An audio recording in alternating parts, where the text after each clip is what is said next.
What's going on, everybody? Thank you for joining us today. Yet another edition of Throwback Thursday. Jeff, I know you've been enjoying the content as much as I've been enjoying digging through and putting it all up and together. I'm not gonna lie. I was trepidatious watching this, especially my stuff. I hate watching my stuff, you know that.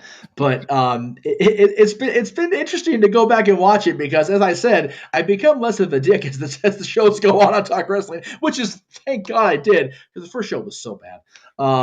But man, you have been like reaching into the vault, man. I almost feel like I want to grab Mickey Mouse on SNL. I'm like, no, protect the content. They didn't sell. So man, such good stuff to watch, and today is no exception, sir.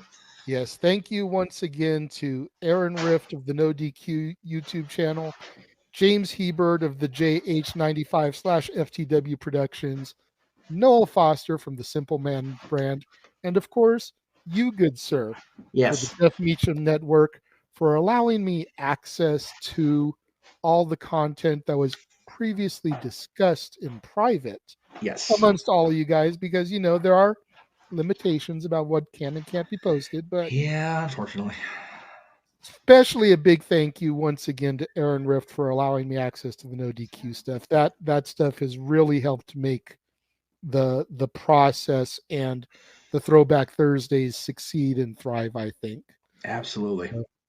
Sit back, relax, everybody, enjoy as we bring to you yet another week of Throwback Thursday content.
And now, preview time.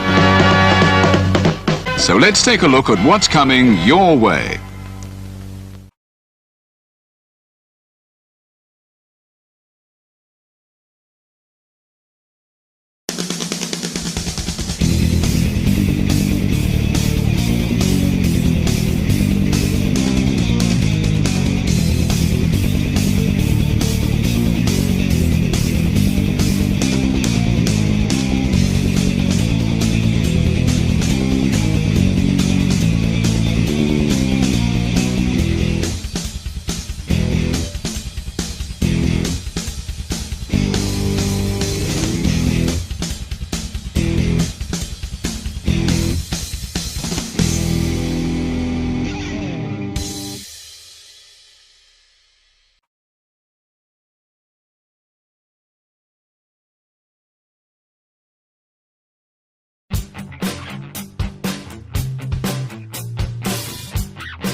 The Casa D18 Studios, an affiliate of the Jeff Meacham Network, Multiverse of Media, proudly presents this retro content from NoDQ.com.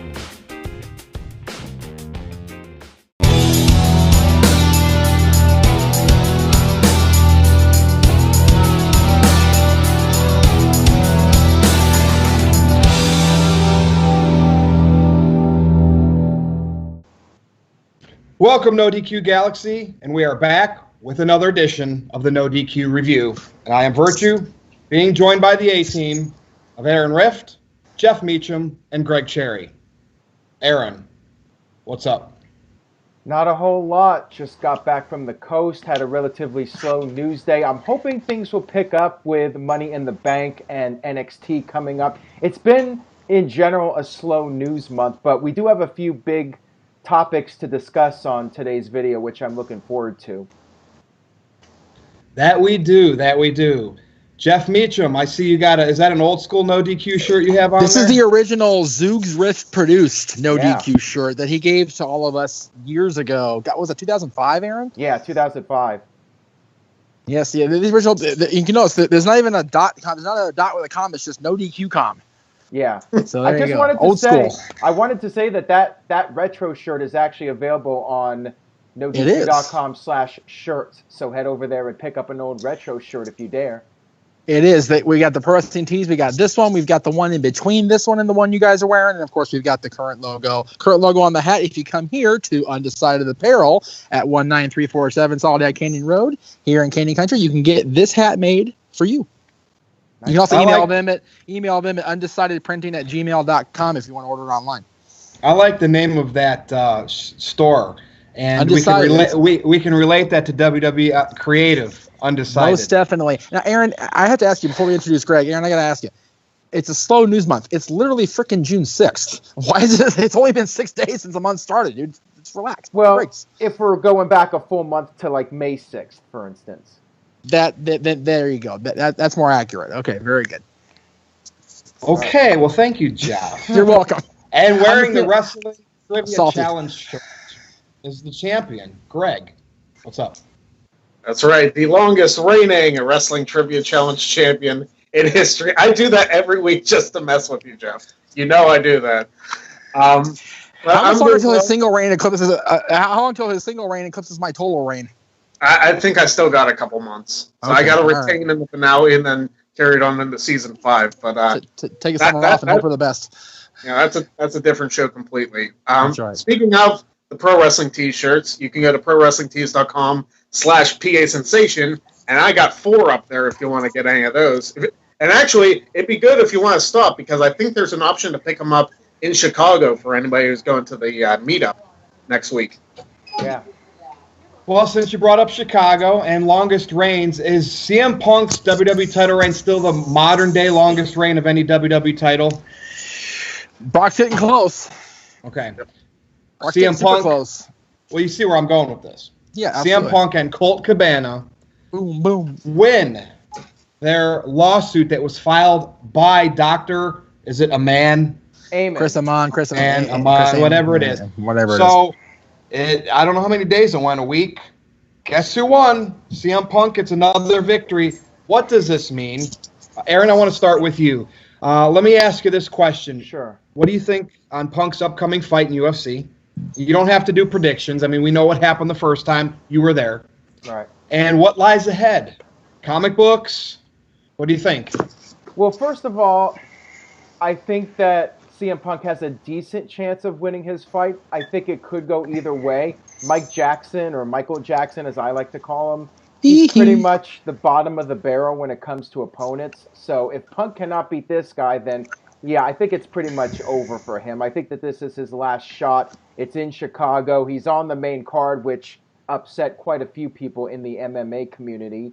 After the UFC fight, I think it depends. If he wins the fight, he'll do more fights. If he loses the fight, then I could see him possibly going back to wrestling in some capacity. Now, he recently commented on his victory, and he said that he is not all in. However, he's going to say that one way or another. He's not going to say, oh, yeah, I'm going to be there if he's actually going to be there. I think that that's all still up in the air, and I would not rule out him showing up as a surprise appearance. That's just my take on it. I think it could go either way, and that's how I feel about the fight in general. And I'm happy for him that he won his case. We'll see how this affects other WWE talent and how this actually affects Eamon in the future now that he lost this lawsuit. How are other WWE talents going to react to this news? Jeff, what do you think about the whole situation? I think Punk better revel in this victory all week because it's the only fight he's going to win this week. Just saying. A lot of people are pissed off at him for he's going to be the main card, and Mike Jackson is one of them. He's really freaking upset about this whole, Punk has the Punk mystique. Good for him. Well, Jeff, let's go back to Cleveland. Whatever UFC number that was, Aaron was there. Right. Was that like the highest draw that they've had in a long time? What were the exact numbers? Does anybody know? I don't have them in front of me, but I think it was.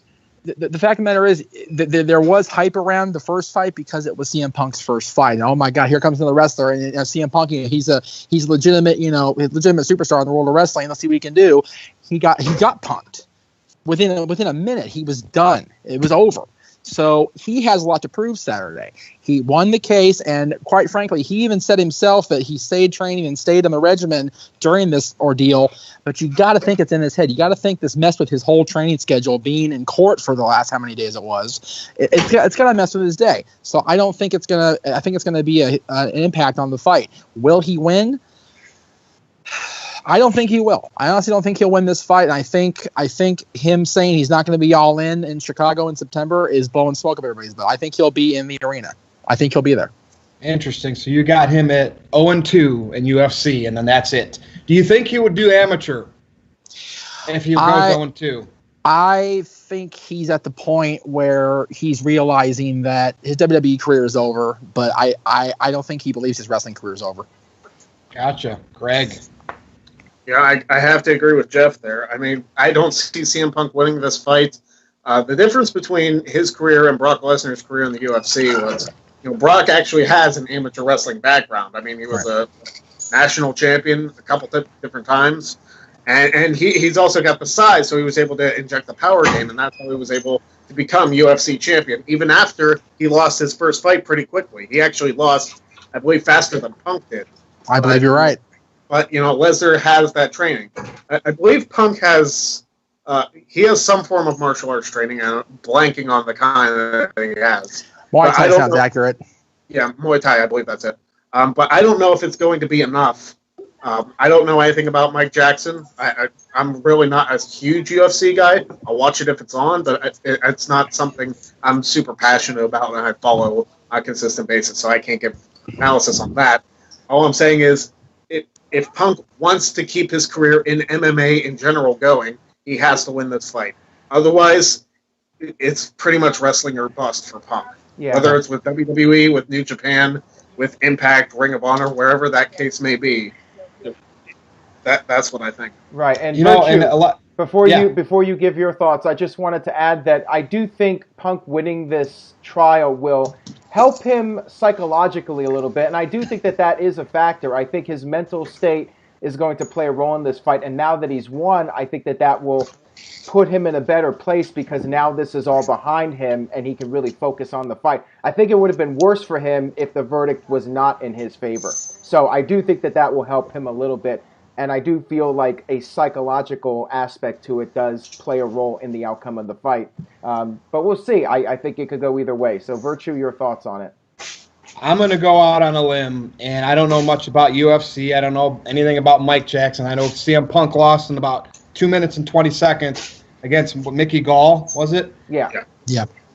Think about that. Mickey Gall took him down in the first 15 seconds of the match, and I've seen a lot of fights. I've seen Shamrock lose in less than a minute. Punk took 2 minutes to get his butt kicked. So with that said, it was a shellacking. This one's in Chicago. I'm just going to make a bold prediction, and I don't know how I say Punk's going to win. But again, if I'm wrong, I'm wrong. Well, I just got that gut feeling like I could see him victor, and everyone's talking about it. Not that it's fixed, but maybe the gods will be on his side. Yeah. What were you going to say, Jeff? I was going to say, Greg brought up a good point about Lesnar transitioning well because he had that power game. He was able to grapple, but he could also punch a guy in the face and it'd make a huge difference. Punk doesn't have that power game behind his. I mean, if he punches me in the face, he's not going to be out because it's CM Punk. But if he's punching a UFC fighter in the face, it's not really going to make as much of an impact. Especially a guy like Mickey Gall, who was legitimately upset that he was being called out. Mike Jackson, I think, is in the same boat. He's like, oh, okay, so some guy off the street, he's one-time fighter. He's going to call me out. Okay, sure. So it's we'll see what happens. Yep. We'll see what happens, and then we'll see what happens. I'll be Disneyland, so I don't give a crap either way. But you would give a crap if he comes back to wrestling in some capacity? I would give a crap. First of all, I was going to be watching the fight instead of being at the Magic Kingdom Saturday night. I would care. And if he shows up All In on September 1st, I will be the most happiest fan on the world because I think he should be in wrestling. Gotcha. And I think we all do. I mean, at least for one more run, you can't end it all how he did. No. All right, speaking of a guy that bounces around in a spectacular fashion, Chris Jericho. So we know he went to New Japan to fight Omega, and it was a hit. He drew. And he's dabbling back into New Japan at Dominion. He'll be facing Naito. Naito. Japanese names. Forgive me. Grief. My prediction is he beats him for the IWGP Intercontinental Championship so they can rematch at the Cow Palace, Aaron. It only makes sense, and he drops the title back. We have rumors, and this might even be official, Impact Wrestling. Now, I know he's good buddies with Don Callis, who has something to do with Impact Wrestling these days. Yep. Sami Callihan is doing promos on everybody trying to generate this real legit life heat, all because of what he did to Eddie Edwards. Yeah. I've missed this in wrestling. If a botch happens, if something bad happens, these wrestlers are now using it to their advantage. So I like what Jericho has done. I like what Sami Callihan has done, and I hope Jericho's on Impact. Is he going to make it a game changer? No. Could it double their ratings for a few weeks? I believe so. Greg, what's your thoughts on Chris Jericho, and if you have anything on Sami Callihan, because we all know he used to be in NXT. Yeah, from what I understand, Jericho is not actually going to Impact Wrestling. It's just he's inviting Impact Wrestling on the cruise that he's doing later in the year. That's what we know right now. For now, I don't see Jericho working any long-term or even short-term deals with Impact Wrestling as far as their television product goes. I see this. He's not going to get WWE guys on the cruise. So I think he has Ring of Honor there, and he's going to have Impact Wrestling there. I don't know if he's going to have any New Japan there. I haven't checked any of the details. But I think this is a one-time deal, much like when Impact used a Fozzy song for one of their pay-per-views years ago. And it's like, oh, it's a big deal. Chris Jericho's on TNA. And it was just, he's in a music video. Who cares? So I don't see this being anything. It might lead to a Jericho-Callahan match on the cruise, which is probably what they're building towards.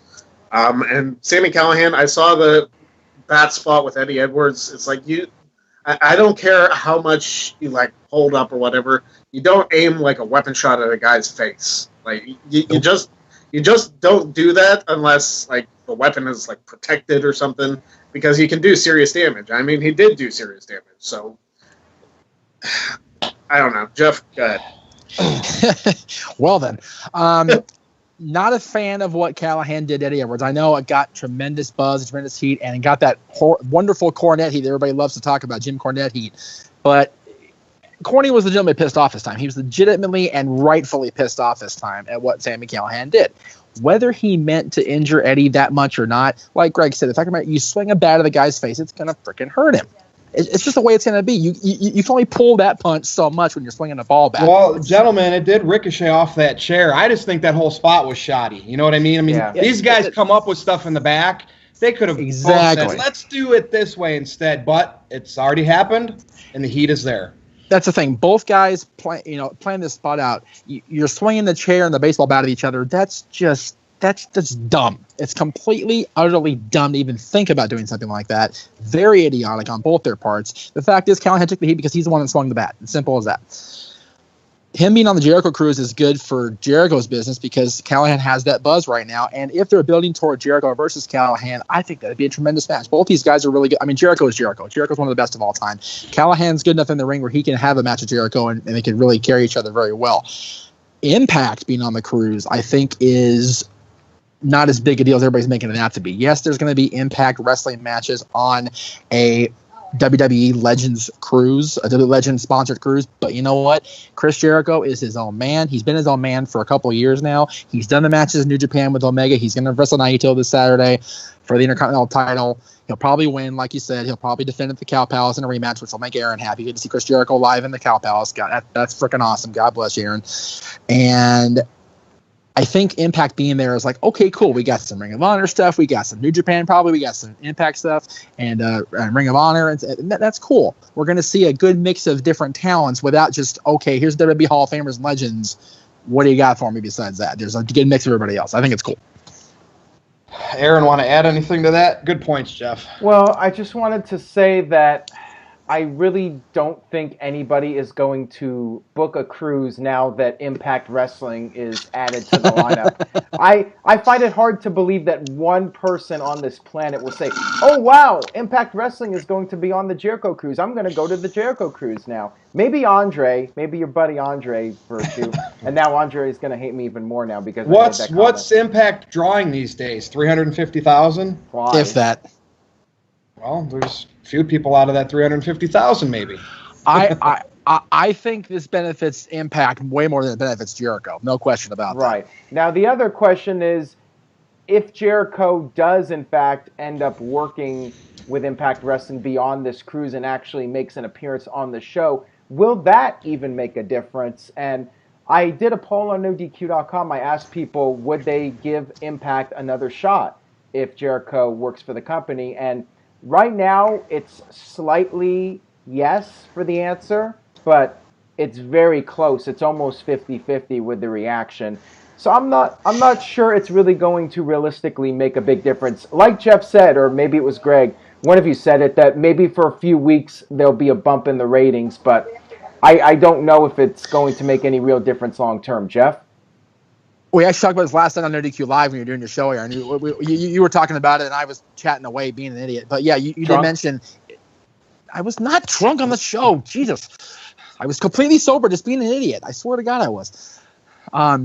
No, you were yeah, it's even worse. Exactly. You were mentioning people were chatting there. It might bump it for a few weeks. It'll be a momentary blip on the radar. It will not be a long-term turnaround for Impact. I don't think anything can at this point for those guys. Like you said yesterday, Aaron. I feel like they have to make new stars. They have to make marketable stars, and they still haven't done it. Sami Callihan, I don't see anything marketable about him, and I don't even know how these guys they have. The guys that beat Steiner and Eli Drake, who are those guys? DJZ and some other guy?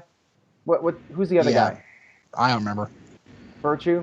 I haven't been watching Impact. So. Oh my God, you guys! So what I'm saying is, when I see Sami Callihan cutting these promos on social media better than how WWE does them produced for their SmackDown and Raw shows, and you say Sami Callihan's not marketable, then you apparently have given up on true heels. So that's just my opinion. I cannot imagine who's going to buy a Sami Callihan action figure. Was it going to have a baseball bat and a chair, and you could reenact him hurting somebody for real? I mean, how do you market this guy with a T-shirt? I mean, what do you do? This brings me to my next topic.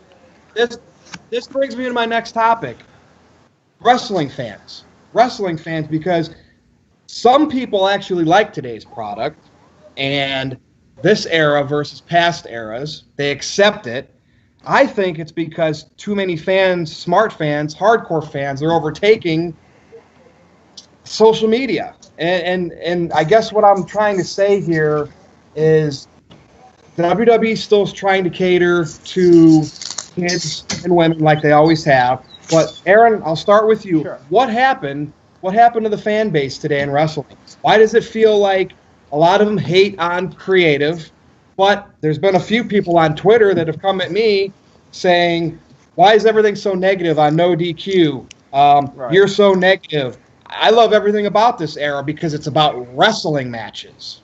Right. Well, and I think people are forgetting the point about stories, heels. Yeah. Obviously, think? people like different types of music. Some people like rock. Some people like rap. Some people like Jeff, like Shania Twain. It is what it is.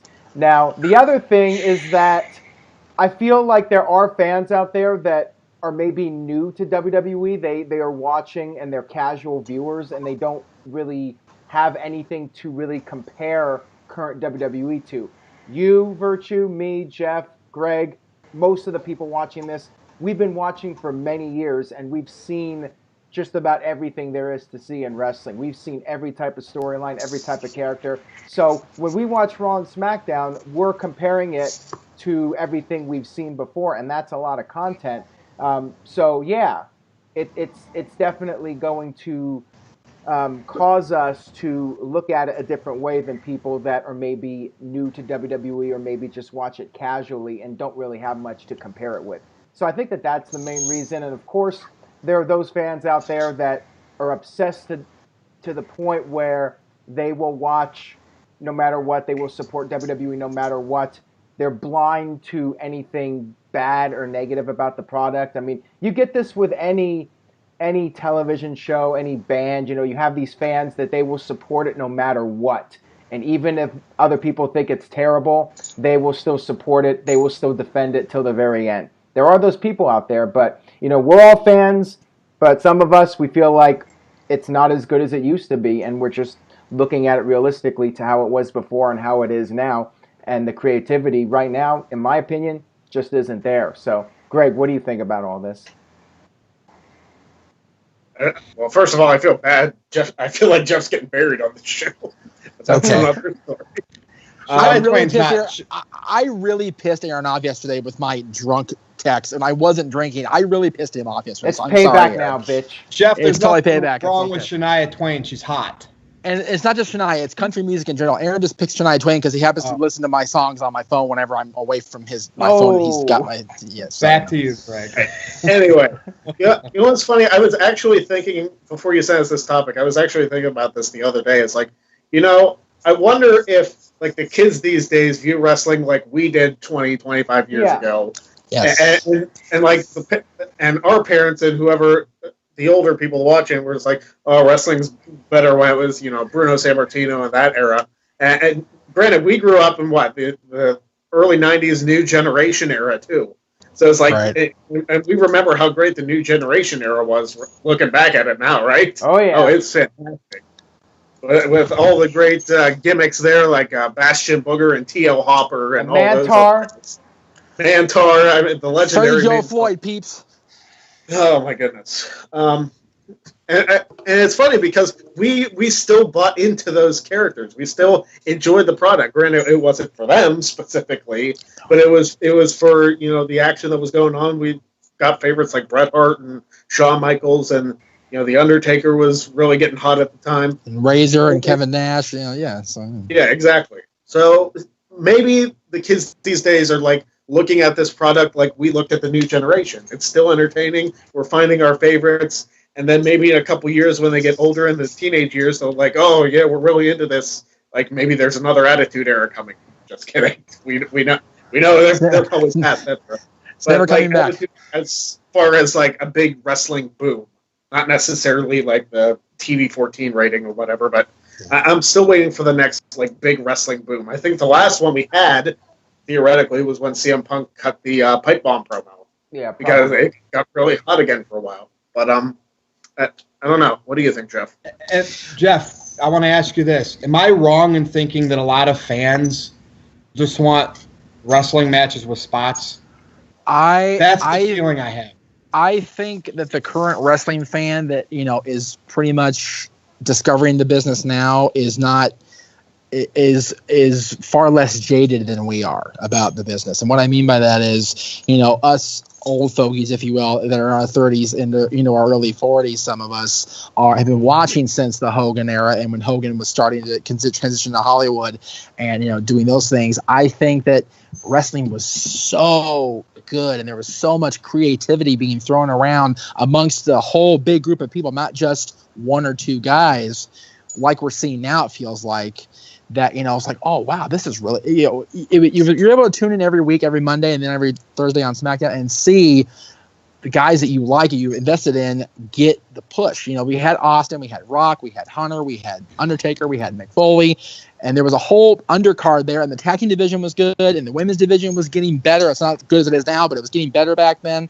It all kind of came together, and now, you know, we look back now, and, you know, we very much, we're all about nostalgia. At least I am. I'm very nostalgic. I buy the WWE Network every month for $9.99 to watch the stuff I used to like. Yeah. I could literally have no problem with never seeing a current WWE show again, except if I gotta sit here once a week and talk to you knuckleheads. So, you know, other than that, I wouldn't watch, because there's no reason for me to watch, because it's not the product I grew up loving. Yeah. If it was up to you, if it was up to you, you would be listening to more Shania Twain. If it was up to me, I'd have the Eagles in my ear right now, not Shania Twain. Thank you very much. Well, she was huge back in the Attitude Era there. And we had competition, so there was like something for everybody, literally. Yeah. Diehards, casuals. Yeah. More often than not, when I'm working, getting my shows ready or working on stuff, working for you guys, I will literally have the network on the background. It's usually either WCW or Attitude Era, WCW mid-90s or Attitude Era stuff, because it's just, it's cool. You listen to, oh yeah, I remember that when I looked at my TV. Oh yeah, that's what that is. So, you know, it's so ridiculous to think that we should make the people that like this product now feel bad. Now, granted, I sent that tweet out, whatever it was, yesterday morning, the day before yesterday, about, you know, what it's going to take for the main roster fans to see that NXT is so much better, that New Japan is so much better. That's my opinion, my feelings. Why I had to project it on everybody else. Good point. And back to the character era, Greg, Waylon Mercy. That was one guy that I remembered. Yes. That, you know, Dan Spivey, I mean, he was at the end of his road physically, but to me, that character was ahead of its time. If it was a few years later in the Attitude Era, he could have done some nasty things. I think mean, if Waylon... realistically, Dan Spivey was kind of the 1995 precursor to Bray Wyatt. Yep. If you think about it. I was gonna say, if Waylon Mercy was in Dan Spivey shape of 10 years prior, he'd have been over. Yeah, I just saw him about. I just saw some YouTube clips the other day, the promos before he came in, and sitting at the picnic table talking. It was just creepy. Like I said, ahead of its creepy, time. But it was good. Yep. But there were very, very few hidden gems back then, and of course, it didn't come to fruition for him anyway. So. Well, but you know what? The fact of the matter is, everybody in their book talks about this, Virtue. The people that were on TV in 95, 96, 97, they saw it before Vince saw it. That's why the click went to Vince and said, you know what? Let us be us. All we got to do is turn the volume up on our personalities. That's why it worked for Austin, for DX, for the NWO, for those guys. All they did was take their own personalities and go, turn the volume up, and they became... You know, the only person that didn't turn the volume up on their real personality was Hogan, because Hogan went completely the opposite direction of who even Terry Bollea was. I'm not sure he is now, but, you know, Terry Bollea back then was not this evil, you know, he wasn't that guy. And Hollywood Hogan enabled him to be that guy. But Scott Hall and Kevin Nash were very much, you know, laid back, you know, whatever. I'm just, you know, but they were badasses at the same time. DX was a couple of goofballs. There's still a couple of goofballs now. Yeah. So without hair. But you know what? They're making more money than me, brother, and I have no hair either. So there you go. Guess who else turned their personality up?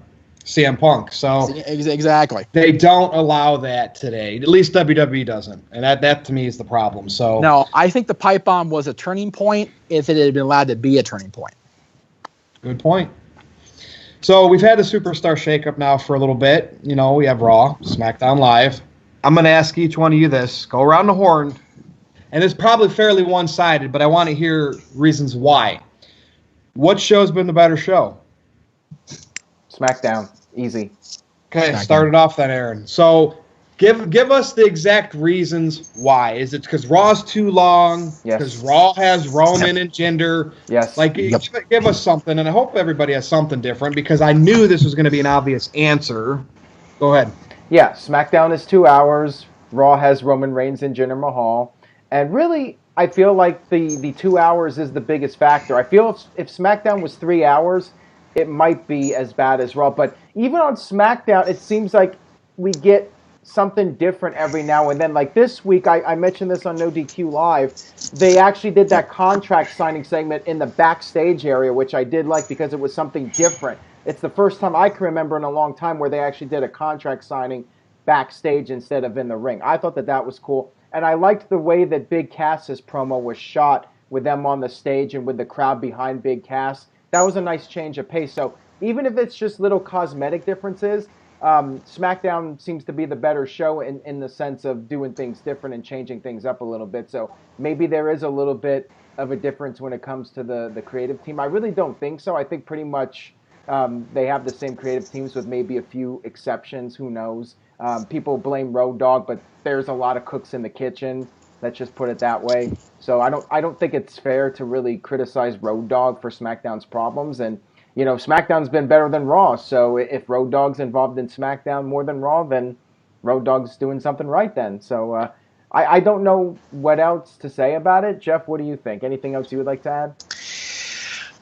You kind of mentioned the points last night that I was going to bring up tonight, but that's totally fine. The fact is, you know, SmackDown last night or whatever is going up, Tuesday night SmackDown. How about that? Yeah. Felt like an old school feel show. We had the contract signing backstage, like we had with Hogan Andre, like we had with Hogan Warrior for WrestleManias, and we had the interview on the little stage away from the ring, like Mean Gene always used to do in the old days, where you had the crowd behind him. There was this big circular atmosphere around him. You know what? Even worked for the friggin' LOD at WrestleMania 8. They got more over somehow when they came back with Paul Ellering and had that big thing around them. And I distinctly remember a Ric Flair Bobby Heenan promo with the crowd behind them on the stage, Bobby conducting an interview. It was so well done. It's little things, like you said, Aaron, little things like that make SmackDown much more must see for me than sitting through 3 hours of Raw and hoping Rollins does something amazing. Right. If it wasn't for Seth Rollins, I could not even care. I could care less. Elias? I could not care less about Raw. If it wasn't for Seth Rollins, I could not care less about Raw. Ooh, what do you think about that, Greg? It's like sifting through a dumpster. I'll let Greg go before I give my take. Uh-oh, you're in trouble, Jeff. Yeah, it's like I tweeted out the other day. You know, Raw's been wasting so much food. You'd think they could use my game show on their network. It's on YouTube. Go find it. I'm not Boom. Yes. Luck of the draw, kids. Exactly. But the thing with Raw is, and the Money in the Bank main event of Roman Reigns and Jinder Mahal, I swear, if that main event's in Chicago, the entire arena, it will become an empty arena match. It'll be that bad. I mean, buy a shirt. Exactly, buy the shirt. Buy all the shirts. Pro Wrestling in Chicago. In Chicago, free shirt if Jinder Mahal and Roman Reigns wins the main event. If somebody retweets me on Twitter, one random person's going to get a free T-shirt. Well, you know, when I watch the shows, to me, I can't pick either one because they're both that bad. I mean, really, wow. They are. And the fact is, I get invested into characters, Jeff, like Elias. Braun Strowman, since his feud with Roman last year, I got excited. Where is this guy going to go? He was just a lackey with Bray Wyatt and the Wyatt family, and all of a sudden this guy is getting matches against Brock Lesnar. And maybe he didn't have what it takes to be in the ring in big matches, so it kind of took a step back for him. But I am invested. Seth Rollins is on fire. We talked about Red Hot and White Hot last week. Yep. I'm still always going to be interested in Roman Reigns because the hate, people walking out on him, booing him, whatever the case may be, the fact that they got to put Jinder against him to see if this will work and that'll work, to me, I'm just hoping that something creative happens to him. And I look at SmackDown. I get upset with what they're doing with The Miz. We talked about, I thought they should have pushed Miz and Bryan at least where they had teases. Not that they would go right into it, but just some teases. They're in the same building every Tuesday. SmackDown only being 2 hours, Aaron, that's fine. That's how shows used to be. That's how you can get them going, keep the flow going. But with SmackDown 2 hours, we're getting guys not booked on the show when there's guys and gals on the show that maybe should be in the dark matches instead. I can't pick either one of them, make a long story short. And again, is it creative? Is it the stagnant WWE product? Let's just get by. We're still going to get 2 million viewers. Well, you think it'll ever go under 2 million? And they came close this week. They got like 2.1 for SmackDown this week. I think it broke the record for the lowest viewership of 2018. So yeah, even with SmackDown being the better show, it's still doing pretty lousy ratings right now. Wow. The fact of the matter is, Aaron, with all respect to Aaron, he very graciously allowed me access to watch Raw and SmackDown through his graces and payment every Monday, live Monday and Tuesday. I find myself wandering around the house during Raw and SmackDown, like, okay, it's dinner time, whatever, I'll go. And oh, yeah, main event time. I stay planted in my seat in front of the screen watching NXT every single week. And those spoilers are out, brother. I just don't read them. NXT, I'm compelled to watch every single week. It's only an hour, and they present better stuff than I can see on Mondays and Tuesdays. And I know people are like, oh, you're an NXT mark. Yeah, I am an NXT mark. Proud of it. If I had my T-shirt on, I would bust out my chest. But I don't specifically said main roster show because if I didn't, we'd all say NXT. No. Exactly. And, Greg? Well, Aaron is watching NXT, to be fair. So. Yeah, exactly.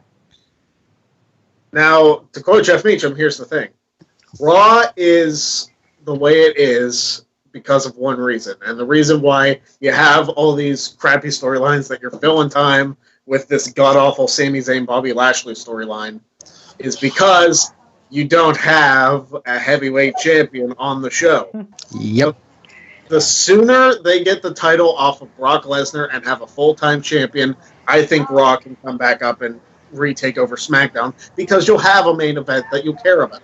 Yep. Without the heavyweight champion, and it's actually not a knock to Lesnar. It really isn't a knock to Brock Lesnar. It's actually more of a knock that, hey, you had a chance to pull the trigger at WrestleMania and you didn't do it, and now you're force feeding us. The rumors are out that Roman's going to face Brock at SummerSlam. Why? I don't know, because WWE wants Roman Reigns to be be the champion. It's like, if you don't have Mania. They did it twice. They have already done it twice. But here's my thing with that too. If Roman doesn't beat Brock at SummerSlam, stop it. No more. It's done. Yes. Quick him and Roman title shots. Because if he loses 3 times to Brock in the same calendar year, he should be nowhere near the Universal title, storyline wise. But again, to quote Chris Ross, dead and old, don't apply logic to wrestling. Exactly. So if Roman had the Universal title, right, and for whatever reason Vince wants to keep it on Brock Lesnar, who's never there. If Roman was the Universal champ and Seth Rollins is as hot as he is, whether he has the Intercontinental Championship or not, and say he was the guy, since he seems to be the biggest babyface on Raw right now, would you all agree?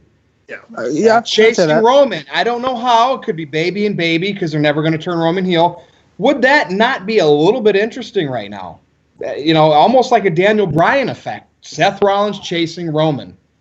I would be interested in that. Instead, let's keep the title on Brock and keep him off TV. And we'll make the Intercontinental title important. Okay, maybe a little bit. Greg? I really think, and now this is actually going back to where it would make sense if Roman faced Brock at SummerSlam. If Dean Ambrose returns the night after SummerSlam, turns heel on Seth Rollins. That would be nice. I like it. Because that way you can have the feud between the two of them, keeping them busy. You don't need a championship in there at all, because it'd be Dean Ambrose and Seth Rollins. You never really need a championship in there to begin with. But, I mean, that would keep both of them busy until they got something bigger at the Rumble or Survivor Series or even WrestleMania. So in that instance, I could understand if Roman got the title shot. Otherwise, I don't know. And I think so many people expected Roman to have that title, and he doesn't. And it's like, you fooled us. We're mad. Yeah, we expect. Exactly. Moving on. So, Greg, you brought up the main event today, and we'll talk about that here in a few minutes. But before we get to that, I want to reflect back the best we can. Aaron's like, I don't know what I'm going to pick. The best wrestling moment, I guess, that has happened already in 2018. And I know right now we're beginning of June, so we're not quite 6 months in, but it kind of goes into what Greg's topic's going to be. So, Aaron, I want to start with you. This is hot take. Well, no, sorry, Greg. We'll be hot take central when we do your topic. Aaron, best thing of 2018 in wrestling so far, if you had to pick. Maybe there's a couple. Go ahead. Well, are we counting NXT? Everything. You can count New Japan, Ring of Honor. I would say Gargano Ciampa from WrestleMania weekend would be at the top for me. Main roster wise, I'll say Nakamura winning the Royal Rumble would be my best moment of 2018 so far. Okay. Jeff, I know you'll have a lot more to say than just state a couple things. Well, yeah, I mean, Gargano and Ciampa is the best feud of the year so far. No question about it. It is the top story in WWE right now. It is the biggest thing WWE's got going for them in any brand right now because people are invested in it. They want it they wanted to keep going, but they also wanted a definitive conclusion to it. As far as outside WWE's universe, Wrestle Kingdom. That was an amazing show that New Japan put on. You had Omega and Jericho. You had Okada and Knight. It's such a great show. That was the very reason I actually had a brief New Japan World subscription, was that show. I had to give it up because Dylan needed access for his Xbox. I couldn't afford both, so there you go. But for the brief time I had New Japan World, the first half of 2018, the best part about wrestling was New Japan. All right. Greg. I'm going to bring something up not a lot of people think about. Titus O'Neil falling at the greatest Royal Rumble. No. Nice. Best moment ever in history. Exactly. You listen to the commentary. It's the GOAT. It's the GOAT. But I am going to say, and even though it hasn't really paid off yet, Daniel Bryan returning to the ring. I think that was the biggest story, really, of 2018, was the fact that Daniel Bryan was cleared and able to return to the ring at WrestleMania, because there was teases for months, whether he would or he wouldn't. But now he's back in the ring. He's wrestling again. And, he hasn't had that defining match yet, but there's still the hope that he will once this feud with Big Cass is over. Right. So I'm looking forward to see what Daniel Bryan does the rest of the year. This is probably going to be the first time I've never picked anything WWE. And we're only half the year, so we'll see what happens. And I'm a fanboy, but I've been so damn intrigued by one Chris Jericho. Just the hype, the old school hype, blood, swearing, Kenny Omega, dream match. Then when we think that's all it was going to be, he jumps Naito. Now we're going to see more matches with him, and probably two, hopefully. Sami Callihan cutting promos about Chris Jericho, probably because of the feud. I just like seeing, and we're not seeing Jericho every week on television getting watered down. So when something comes up, when a promo comes up, when his match comes up, it's fewer and farther between, like wrestling used to be, Jeff, when you only had 4 and then 5 when King of the Ring came about, pay-per-views. I'm not counting the WCW ones, but even, you know what I mean. And it just feels... But even then, they had less too, so, And now you might think, well, you're contradicting yourself if you don't like Brock Lesnar. Well, the thing is, Jericho is just freelancing in different promotions right now, basically, because he's been back on WWE television as well. So, go ahead. Fozzy. I just wanted to say that the difference is that Lesnar is doing the same thing he's been doing for 5 years. Why not have Paul Heyman turn on Brock Lesnar and have Lesnar chase after Heyman's new monster, do some kind of different storyline with Lesnar? With Jericho, he's keeping himself relevant and he's doing different things so it stays fresh and interesting. That's why Jericho is working out with what he's doing right now. And I cared so much about his whole career. Yeah. Well, he was. Remember, they changed the casket match at the Greatest Royal Rumble, and I'm sitting there marking out like I'm 12 years old. And then when they changed it back to Rusev, nothing against Rusev, I was just like, I just was like, man, that was real emotion, and that was all because I'm invested into one Chris Jericho, especially that he's later in his career, because it's like, how do these guys extend their career without getting hurt and still delivering top-notch product? He's doing that so far. I give him my first half award for my favorite person in wrestling or moment. Greg, main event time. Go ahead and bring it up, and then you can, pass it on to us since you brought this one up. This is going to be interesting. Well, since we brought up the first half of the year, I did something I did with Jeff on Coast to Coast. I believe it was last year. For those Sounds that right. remember the show, and do bold predictions for the remainder of 2018. Something that might not happen, but something I guess could possibly happen that might shake the foundation of the professional wrestling world in the remainder of 2018. There's still a lot of time. My dog's excited about it. There's still a lot of time to get it done. I actually want to go last, so I'm going to start with Jeff on this one. Damn it. Come up. Sorry, put me On the spot. That's okay. I hope we all have something different here. We should. Well, I have something that I don't think any of the three of you are going to come up with. I hope not, at least. So, Jeff, what do you think is going to be your bold prediction for the remainder of the year? Brock Lesnar will lose the Universal Championship to somebody besides Roman Reigns. I like it. Let's go to Aaron. Simple as that. That's all I'm going to Well, say. I will say either Chris Jericho does a match in Impact Wrestling, or we will see CM Punk show up at All In. I think one of those two will be my bold predictions for the remainder of the year. I hope one of those two happens just to make things interesting. WWE-wise, I have no idea. SmackDown goes to 3 hours. I don't know. That won't happen. I don't think that'll happen until they go to Fox, if it does happen. But I hope it doesn't happen at all. Good Lord. All right, Virtue, go ahead. All right. I'll probably be the least right about this, but I just see the fans getting behind this, and this is Roman Reigns winning the Universal title and turning heel, so Seth Rollins can be that chasing babyface while he is borderline white hot. I mean, and again, we talk about this. People, said Roman Reigns should never turn heel. That's some of the critics on Twitter. CM Punk shouldn't come back to All In, and it's like, what are you doing on social media talking about wrestling if you don't want anything cool to happen? That's what us wrestling fans want, right? We want cool stuff to talk about, and now we have platforms like Twitter and Facebook, NoDQ.com. This is the type of stuff. So I'm going to say this. It's going to happen. Vince McMahon's going to see all of our videos, see me talking about it.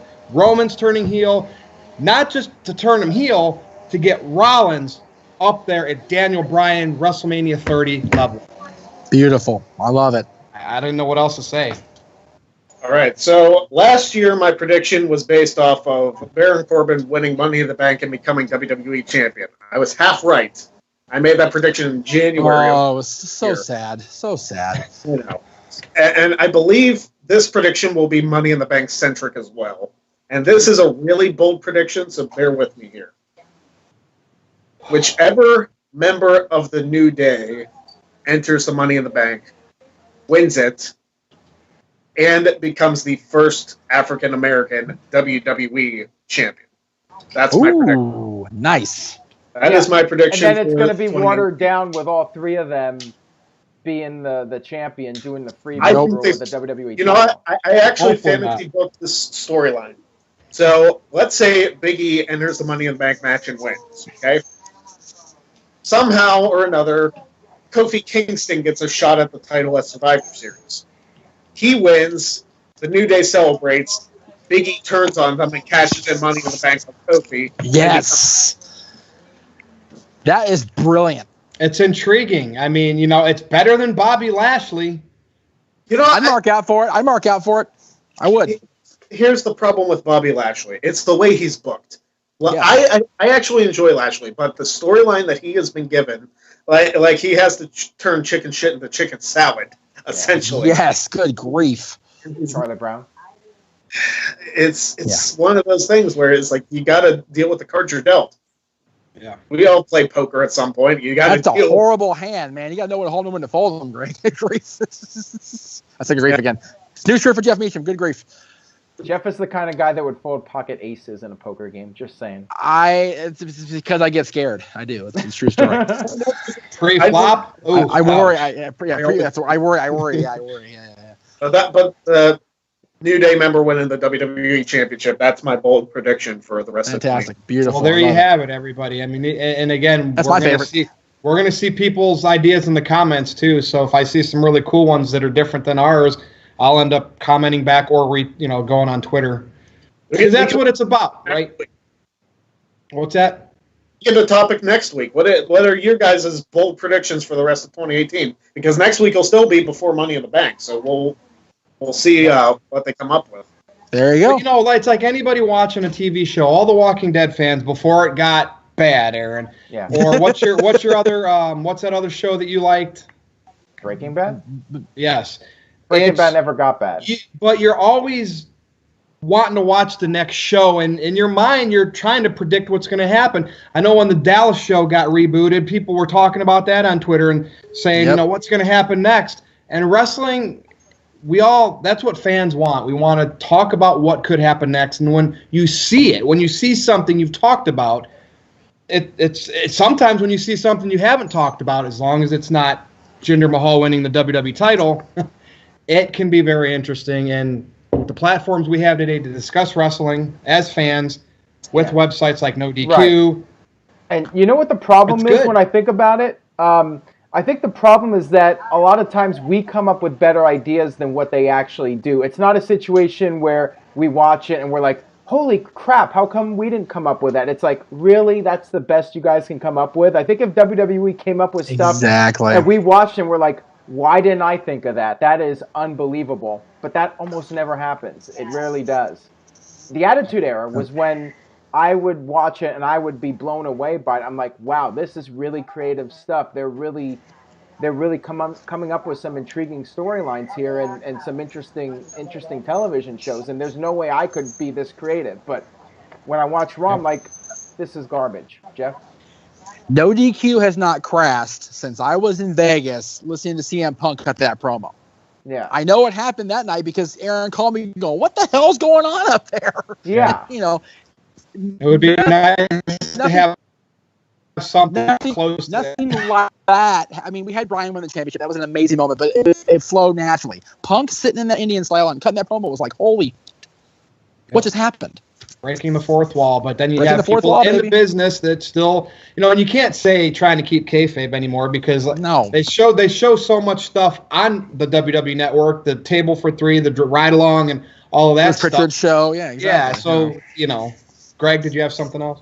Well, I was actually going to say in that same vein, I mean, the difference between the Attitude Era then and the era now is there wasn't any social media, and kayfabe, there was still some semblance of kayfabe back in '99. It wasn't as strong as it was, you know, in the '80s or the early '90s, but it was still kind of there. Right? And now we all know the deal. We all think we know everything. I mean, maybe some of us do, but but a lot of the people on social media complaining. That's why I got the belt, Jeff. A lot of people on social media complaining is, you know, it's like they think they can write better. And I'll tell you from experience, I have booked a wrestling show. I have booked an indie show. It is insanely difficult. Yeah. If anybody thinks that they can book a show better, then, you know, go to WWE, like 2K18, the new video game. There's features in there to write your own shows, so you can make your own shows and your own stories. Go do that, or start your own indie promotion. If you think you can do better, then show us, because it's really freaking cool. And that's why I don't crap on the writing as much as a lot of other people, because I've been there and I know how difficult it is. Yeah, and also keep in mind there's a lot of writers. There's something like 15, 20 writers, and they all have to please Vince McMahon at the end of the day. They really don't have that much creative freedom. They really have to just toe the line and stick with whatever Vince wants. Jeff, what did you want to add? Well, I was just going to say, it's, you know, I've said for years, if I ever hit a big lotto number, like a really big one, I'm going to start my own independent federation just to have book people I want to book the Young Bucks, book these guys, and put them on a big show. Kind of like I had all in my head before the Bucks even thought about it, to be honest with you. I just didn't say anything because I didn't have the money. STW. But it'd be cool to see something like that happen all the time. Yeah, STW. No, not STW. No, it wasn't that. Well, great discussion again. Gosh. My goal is to keep the show under an hour today, so just because I got things to do. But another great discussion. I mean, we could talk about wrestling for hours. You know, I mean, we could every week. So anybody have any plugs? Yes, you do. Greg, I'll start with you. Buy the shirts at ProWrestlingTees.com. Search NoDQ, search PA Sensation. Find them all. NoDQ.com/shirts. There you go. That works too. Buy the shirt. Yes, exactly. Wrestling Trivia Challenge, the finals of the mini tournament to see who's going to lose to me in the finale. That's coming up this week. And it's not me, I promise. Yeah, it's not Jeff. Jeff's not in the tournament. He can't. I retired. I retired. Exactly. And then next week is the season 4 finale, and hopefully I survive that and continue my long reign. You will. And follow me on Twitter at PA Sensation. That's it. Dun, dun, dun. Jeff Meacham. All right, see if I can get this without making it blurry here. There you go. Undecided apparel here in Candy Country. Keep it in the center, Jeff. You had a good moment ago. You should put it on your Instagram. Take a picture of it. I will. Actually, there's people right now saying hold it up there the whole time, then they don't have to see your face. Just kidding. That's right. There you go. I'll leave the pro. You can check them out at 661-310-3700 here at 19347 Soledad Canyon Road. Email them at undecidedprinting@gmail.com. talk to Jeremy. He's my guy. I talked to TJ also. He's here, and yeah, we've been talking to them mostly with the wrestling stuff and the NoDQ shorts. NoDQ.com/Jeff for my Twitter. Same thing on my Instagram is _Jeff Meacham, but they don't have the link to Instagram because Instagram's not cool enough for NoDQ.com, I guess. Nope. Though NoDQ.com has Instagram, NoDQ.com. Yeah, you can check them out there. There you go. Boston Punk. I'm done. Boston Punk, baby. A little bit of that guy. Aaron Riff. Thanks, Jeff. Yeah, I just wanted to say NoDQ.com/shirts. We have small, medium, large, and giant size. And of course, NoDQ.com for the very latest news and rumors. And that's all I got. Virtue? All right, you can follow me on Twitter at NoDQ_Virtue for my hot takes for sports, wrestling, video games. Greg, you're doing video games now on Twitch, right? I'm going to try to. Actually, Saturday night, since Saturday night's free for me, I might actually get another live stream going, so we'll see how that goes. So check that out. That's really all I have. Chicago's coming up soon for NXT and Money in the Bank. We'll talk more about that on next week's show. Maybe I'll take my Sami Callihan bat and crack Aaron Rift in the face because he doesn't think Sami Callihan is anybody. But anyway, thanks everybody for Aaron Rift, for Greg Cherry, for Jeff Meacham. I am Virtue. We're all still friends and in this together. See everybody next time.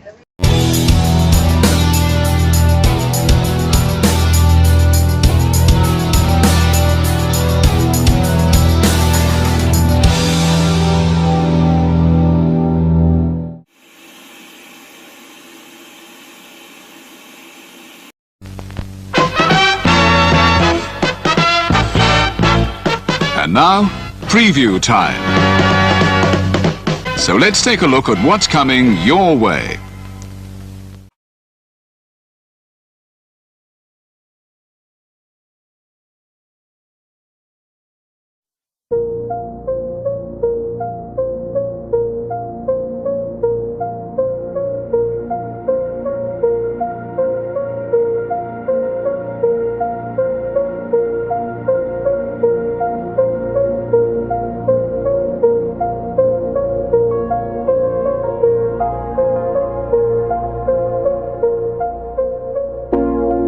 It's out of my hands,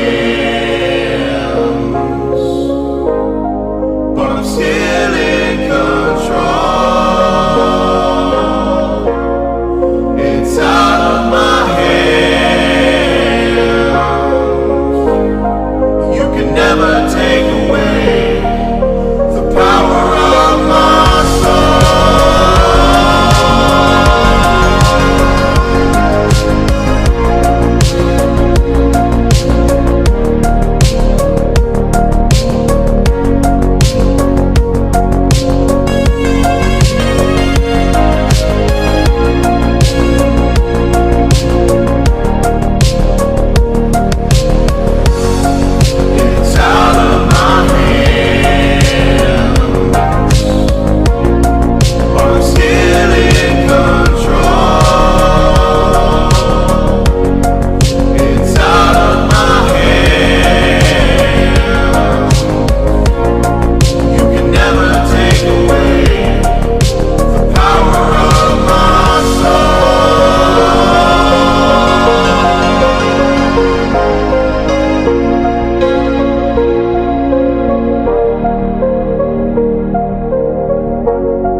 Scan the QR codes to see what's upcoming for FTW Productions and what's available on demand right now.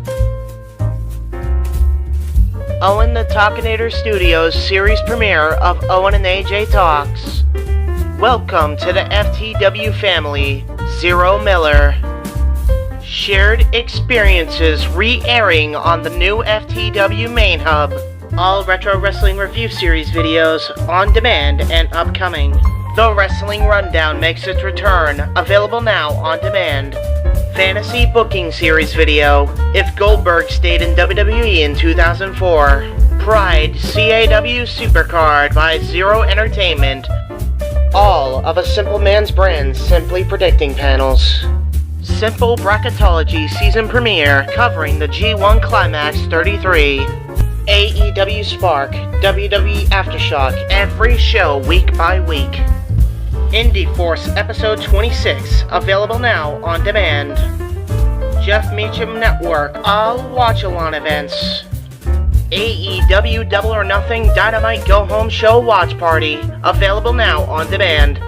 A Simple Take, WWE Simple Takes featuring Casa D18 Studios. Super Mario Bros. Z voice acting, episode 3 coming soon. Breaking news, ATW View Impromptu, WYW Intro and Immortal Stream. Wrestling with Idiocy episode 8, Fast Food and Restaurants discussion. Plugs have concluded. On to the video.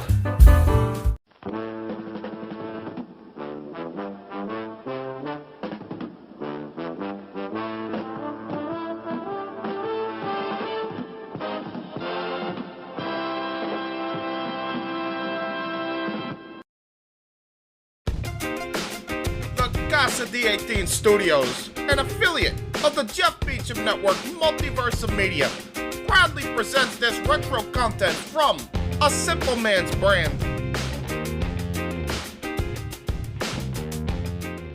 Okay. It was back when AEW first started in a parking lot.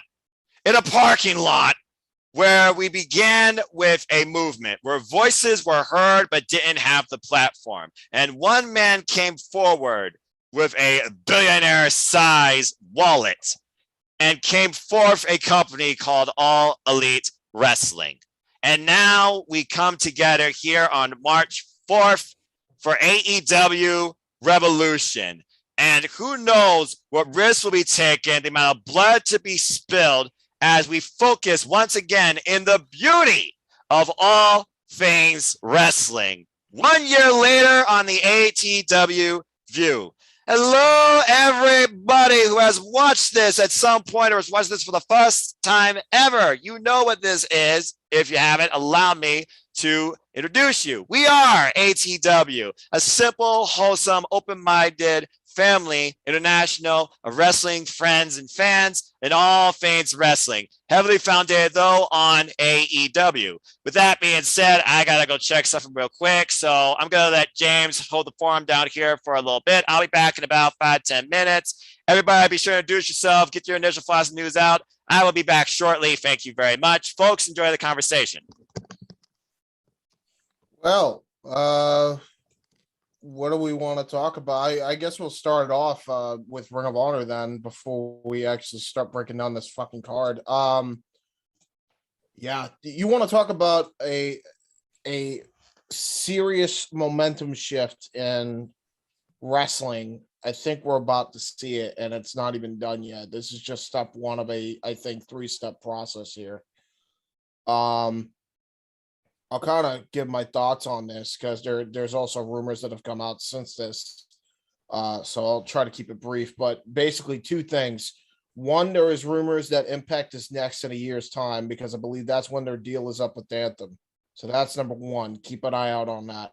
Number 2, Turner is, or Warner Media is currently trying to get in a deal with CBS, which if they get that you know Tony Khan's going to be all over that, and you could absolutely see Dynamite and even possibly Impact, if that comes to fruition, go to CBS. So that could also happen. I still think they'll keep TNT and TBS on obviously whatever hour shows they decide to do.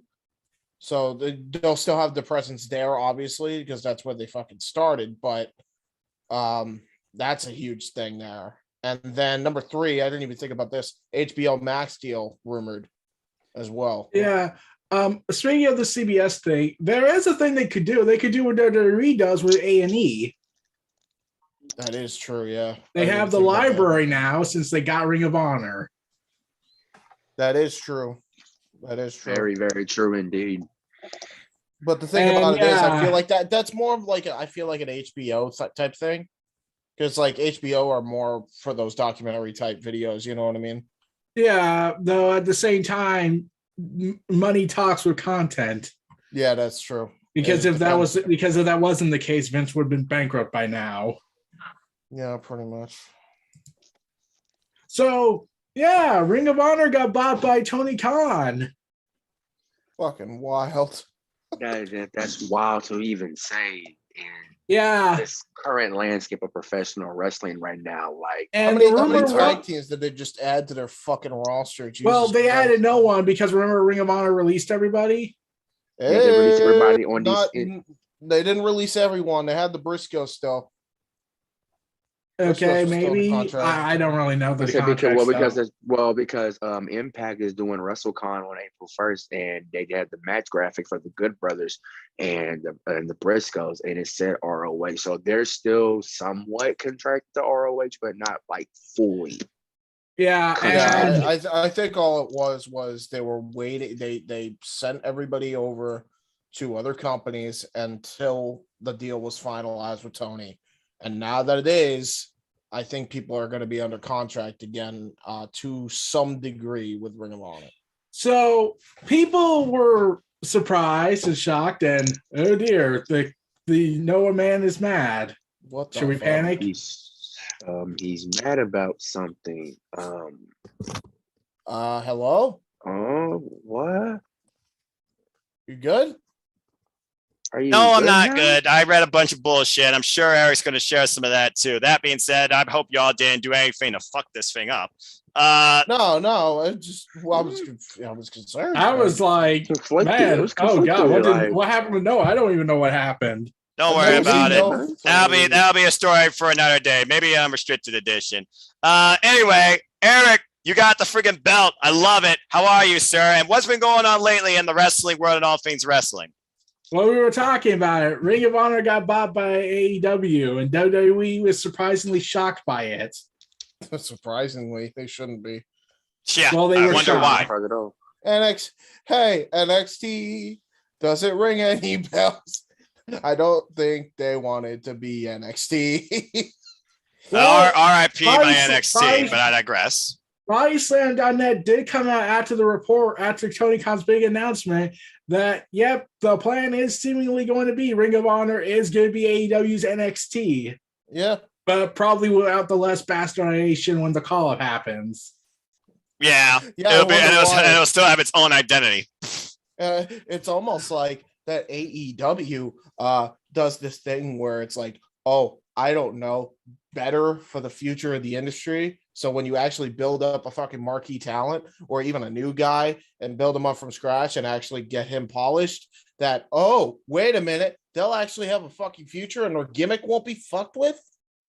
And they'll also have individuality and actual creativity to their direction to a degree. But I mean, again, that just sounds a little bit out of the normal when you look at things that happen in the industry. Things go in AEW's momentum again.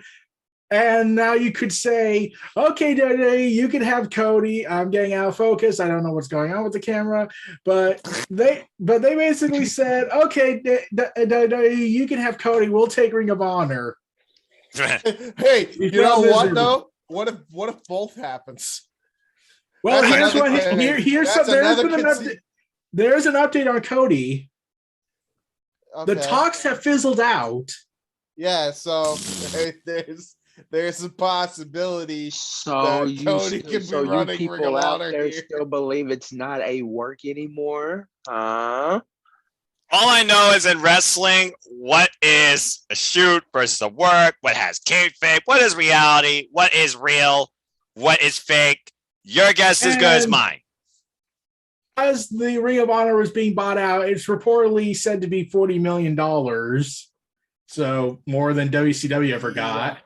Yeah.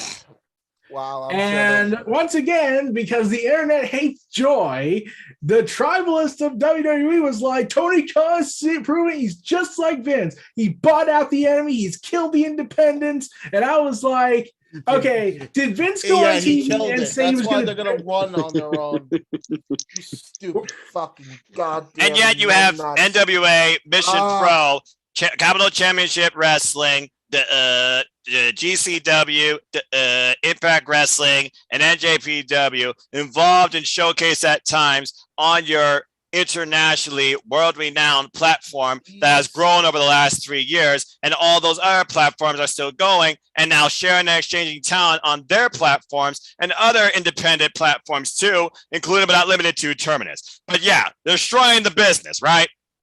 Yes, and also they try to compare that what Tony did to Ring of Honor is going to be what Vince did to WCW. And I was like, no, like, did you not hear the report about the developmental idea? About saying, he said, it's not Shane, it's me. This isn't a Shane McMahon. This is you want to know what I was thinking? You want to know what I was thinking? What, like, considering how much Tony Khan has made AEW's identity be about, let's take a shot at every horrible thing Vince does. Right. Or whenever WWE management does something incredibly stupid, I was thinking, I was surprised Tony Khan did not go as far as to say, hey, that's right, everyone. No shenanigans, no crappy invasions, just to stroke my massive ego. Well, again, when it comes to Tony Khan, every billionaire has an ego, but his ego more so is resided on when he tweets out stuff on social media. It's not like he takes it from the talent or take up time on TV. Again, he saw the announcement and he pushed stuff forward. Tony Khan doesn't have an ego unless you really, really, really, really fucking push his buttons. Yeah, but like, to a degree. Before we get back to that, let me just say that he does have an ego. He is the billionaire geek that everyone gets to live out their power fantasies through, and sadly, we will never get to do. Yeah, that's fair.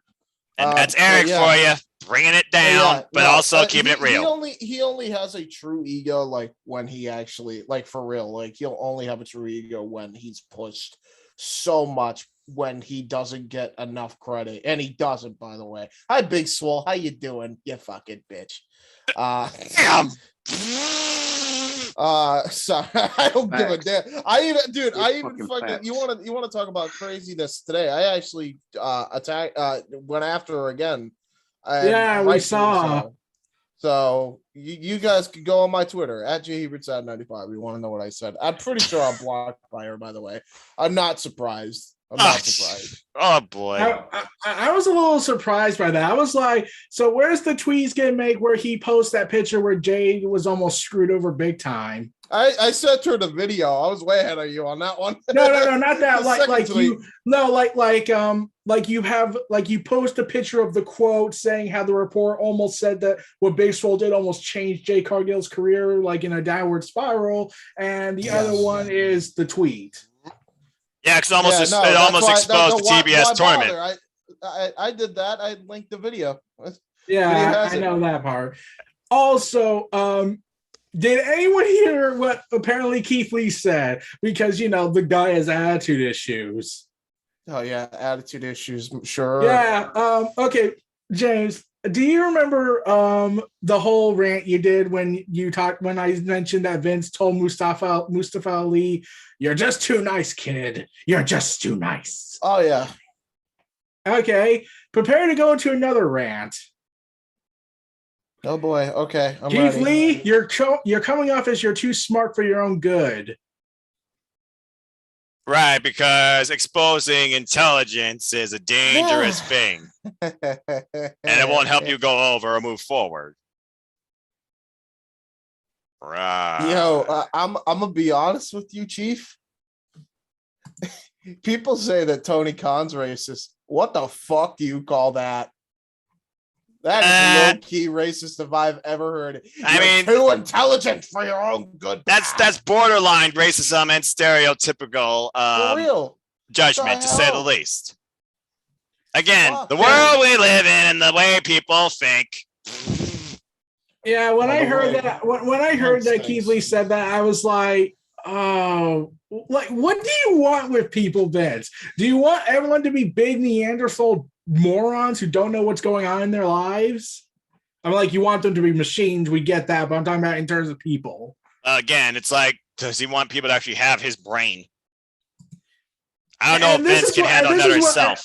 That's what it is. He's so intelligent. He's too intelligent for his own good. So the fact that he doesn't want anybody to be more intelligent than him, that's all it is. That's all it is. And this is why I said, and this is why I said to someone who agreed that, yeah, Vince is a moron for this, essentially saying this. Okay, here's a revolutionary idea. Talk to them and actually listen to their input. Hey Vince, just because you read the front and back end of Webster's dictionary doesn't make you fucking intelligent, moron. God damn. Well, again, intelligent itself is a word. It's not necessarily an quality you inherit. And there's something I've been wanting to talk about that could honestly be its own ATW View episode. You want to know what it is? Go for it, man. What the hell's with control your narrative? Going late. Yeah. Okay. Yeah. I don't know what is going on with this, but this is a car wreck waiting to happen. Already going through the one-way Luna. Oh, guys, they announced the TV deal. You want to know what the TV deal was? What? An online streaming platform that just started up. They only have like 3 posts on their Instagram account.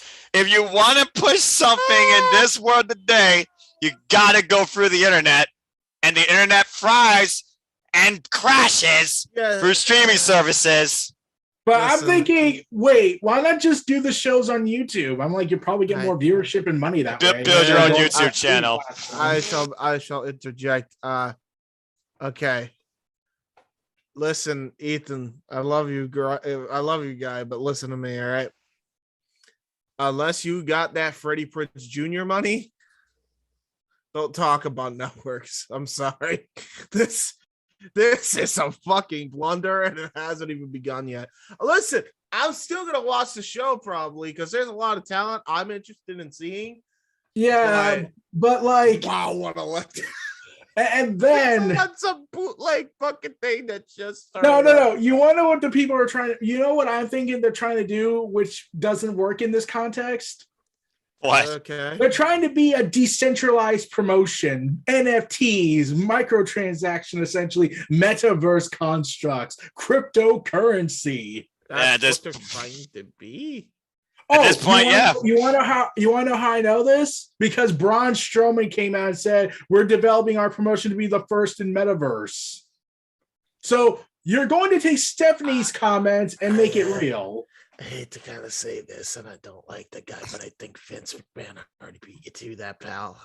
Just saying. I think you're a bit late.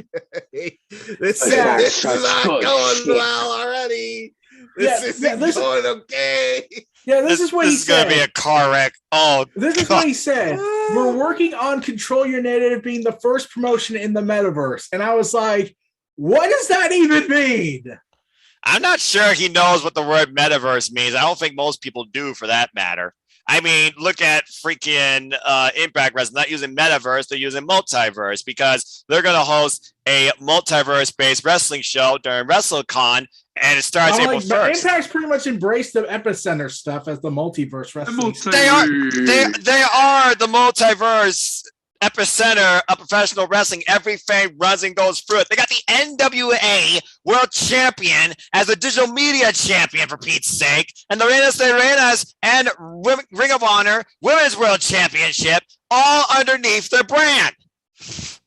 But okay, back to Control Your Narrative. I know you want to talk about Impact, Noah, but I need to keep ranting about this for a sec. Did you hear what happened with EC3? For those that don't know, I am not a child of the internet nor social media. I have no notifications on, and I literally talk to this inner circle, and shout out to the rest of the family that isn't here, including that limited to Case Flynn. All right, get well soon, Preacher Man, our enforcer Lex, and the future wrestler that happened, Megan Chiba, along with the rest of the crew. Anyway, Bandit. Bandit exists too. That's why I said the rest of the crew. Dude, the ATW crew got like 20 members in it, but there's only like 4 real pillars that constantly go on this forum because time allows us to.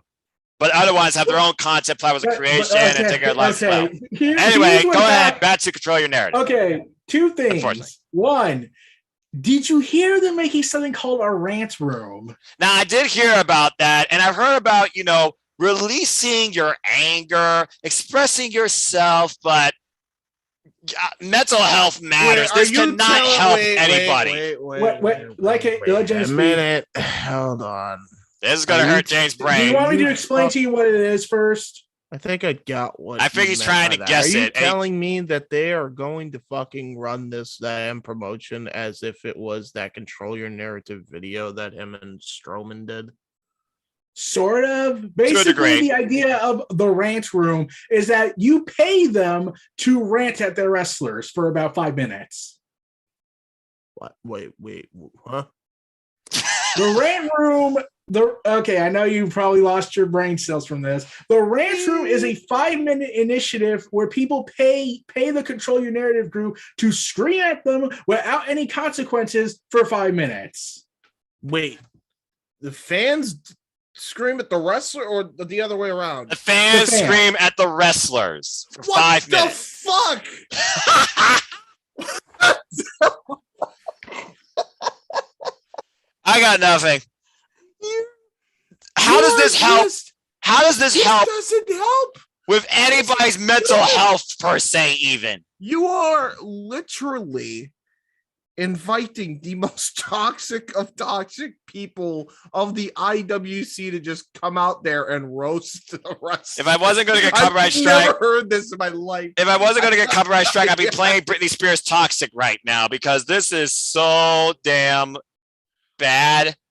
This is what I said when I heard this. I was like, okay, one, give me Vince, and I'll pay you guys for 3 hours to me yelling at him for how he's a monster these days. Like legit, you dealt with it from the WWE fucking goddamn tribalists and Vince McMahon himself, and to a lesser extent his fucking cronies. Why would you want to go through that again? I don't understand this. Some people live for pain, James. And then I asked the other question, who's paying for all this? EC3? Yeah, here's the thing. He said there are no investors in this group. So it's just them. They're trying to do All In, but they're doing everything that All In didn't do. They're saying there's no investors who will only be in it for themselves. And I was like, you realize there's no such thing as that, right? I think EC3, I hate to say this, and I'm sorry, man, but did EC3 lose some brain cells at one point? No, and I mean that, and I mean this because I've waited long enough. I'll just say it now. EC3 and everybody involved in this project, if you are involved in this and you think this is a good idea, get some damn help. I don't care what you have to do. Get some counseling, get some therapy, get some I don't care what you have to do, but do it. Because this is like... I was initially excited for this, but then I looked into it more and I was like, wow, this is so decentralized, messed up. Yeah. And then you start bringing in people that people blacklisted from the industry. Yeah, exactly. Well, no, I'm not necessarily against that really, because listen, not everybody I get everybody. But hear me out. Worst,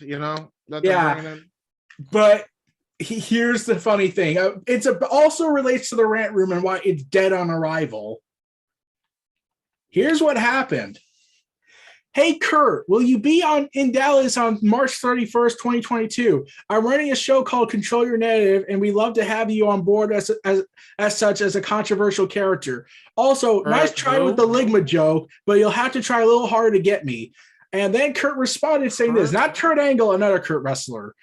Hello, I love to work with you, and I've already been in Dallas that week. And I did think you'd be too smart for that, but Joe told me that you fall for it, LMAO. Joe Mama, my booking fee is Austin Aries gets vaccinated. And EC3 blocked Kurt. Oh boy, this is already going. And you want to go through 5 minutes with someone screaming at you in a ranch room. Dude. Let me explain something to you just for a second. Oh my gosh. He wanted Aries, Aries said, "Fuck that." The guy who has probably been canceled the most and completely just destroyed him. He's already ruined this. You can't come back. It's over. It's done. You can't come back from this. You haven't even gotten off the ground yet. Fold up shop now. It's done. This I can't believe. As I try to restore a little bit of order and sanity to this. Like I said, EC3, the guy who created the rant rooms, blocked someone because they hurt his feelings. Yeah, this is gonna go great. Because how dare he say, "Hey, can Austin Aries can't stop being a vaccinated psychopath with conspiracy theories about the government? And can Flip Gordon please shut the hell up?" I'm definitely going to put a timestamp on this, Simon, because I feel like people are going to lose their minds on this shit. Oh, did you hear what Flip Gordon said? And when I heard this, I was like, "Oh, Flip, why? Why do this?" Flip did a flip. Flip Gordon, who's also part of Control Your Narrative, once again spreaded horrible information. I mean, listen, I'm gonna be honest with you. I don't care. I know. I don't. But he goes ahead and says how COVID-19 is not killing people. Weak immune systems and bad doctors are. The tests are. I mean, it is, and we know it is, and I mean, the death count is false. Masks are useless. Hand sanitizers are toxic. Vaccines are poison, and the government media are lying. And I'm that guy that's just like, Flip, Austin Aries, can you please, for all that is holy, if you cared what remains of your careers, shut up. This is the internet. Nobody knows how to shut up, but I'm going to try and shut this man down with this. People need to learn to think and act rationally. And if the internet causes you to act in a rather erratic way, you need to stop being a part of this world of social media and get back to what life is supposed to be. I could do a meme real quick to add to that, Noah, to add to your point. Oh, shit. Stop it. Get some help. Actually, I like that. Suppose that. And this message brought to you by James Hebert. Please get help. Okay. Yeah. Quote. James so anyways, Vince called all the people that worked for him dead weight. Yeah, let's talk about that real quick. Vince McMahon tried to show a bit of his human self on a special. He has humanity? I don't believe. Yeah, look, I'm just trying to call what you would think this platform would be with anybody on there, and of course, I'm talking about the Pat McAfee show live. Apparently, he and Vince had a 90-minute conversation, and I heard bits about that. Particular bit that you just talked about was the people that he released. He called dead weight. He also talked about, though, how it's like when he looks at who's in the company, he looks at the audience, giving the audience what they want, how audience reacts to stuff. He also talks about how he reacts to stuff and how he doesn't really look at heart, basically, in his business and conversations. He just looks at business in everything. Before you say something, you want to know what he did say, though? And when I heard this, I was like, yeah, Vince, that's a complete lie, and I'll get to you for that in a second. But he said this: it's nothing personal, it's just business. Okay. Yeah, bullshit. Let me say something about that. Okay. So, Vince from the Monday Night War documentary series, what would you like to say? My business is personal. Oh. Thank you. So you're living a self-contradiction. You know what? You hit the nail on the head. I was literally gonna say that. I heard, take it from a person who literally listened to the entire Pat McAfee interview. Oh, I listened to it. I listened to it because I'm a fan of Pat McAfee and I love his show. And I'm not even a fucking sports guy I'm not that deep into it, but his show's entertaining. I listened to it. I didn't believe a word this fucker said. Not a fucking word did I believe from this goddamn grandpa. Not a fucking word. This guy is lying to all of you. For anybody that believes in a fucking word he says, every action that he has shown in the last 2 decades proves otherwise. Like if you go back to 50, if you go back to 5 decades, he basically would be on the level of horrible corporate leaders. Yeah, fuck that, dude. Like, I don't buy in a word.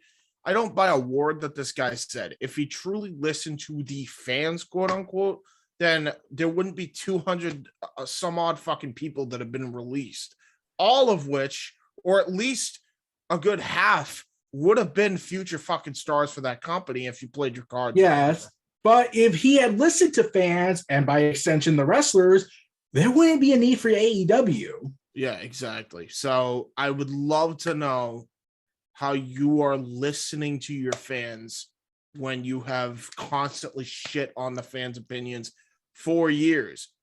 4 years. You want to go back to like everybody says, oh, well, he listened to the fans back in the Attitude Era. No, he didn't have a choice. He had his back up against the wall. If he didn't let the wrestlers do what they wanted, which was essentially, by the way, listen to the fucking fans, then they wouldn't have fucking lasted.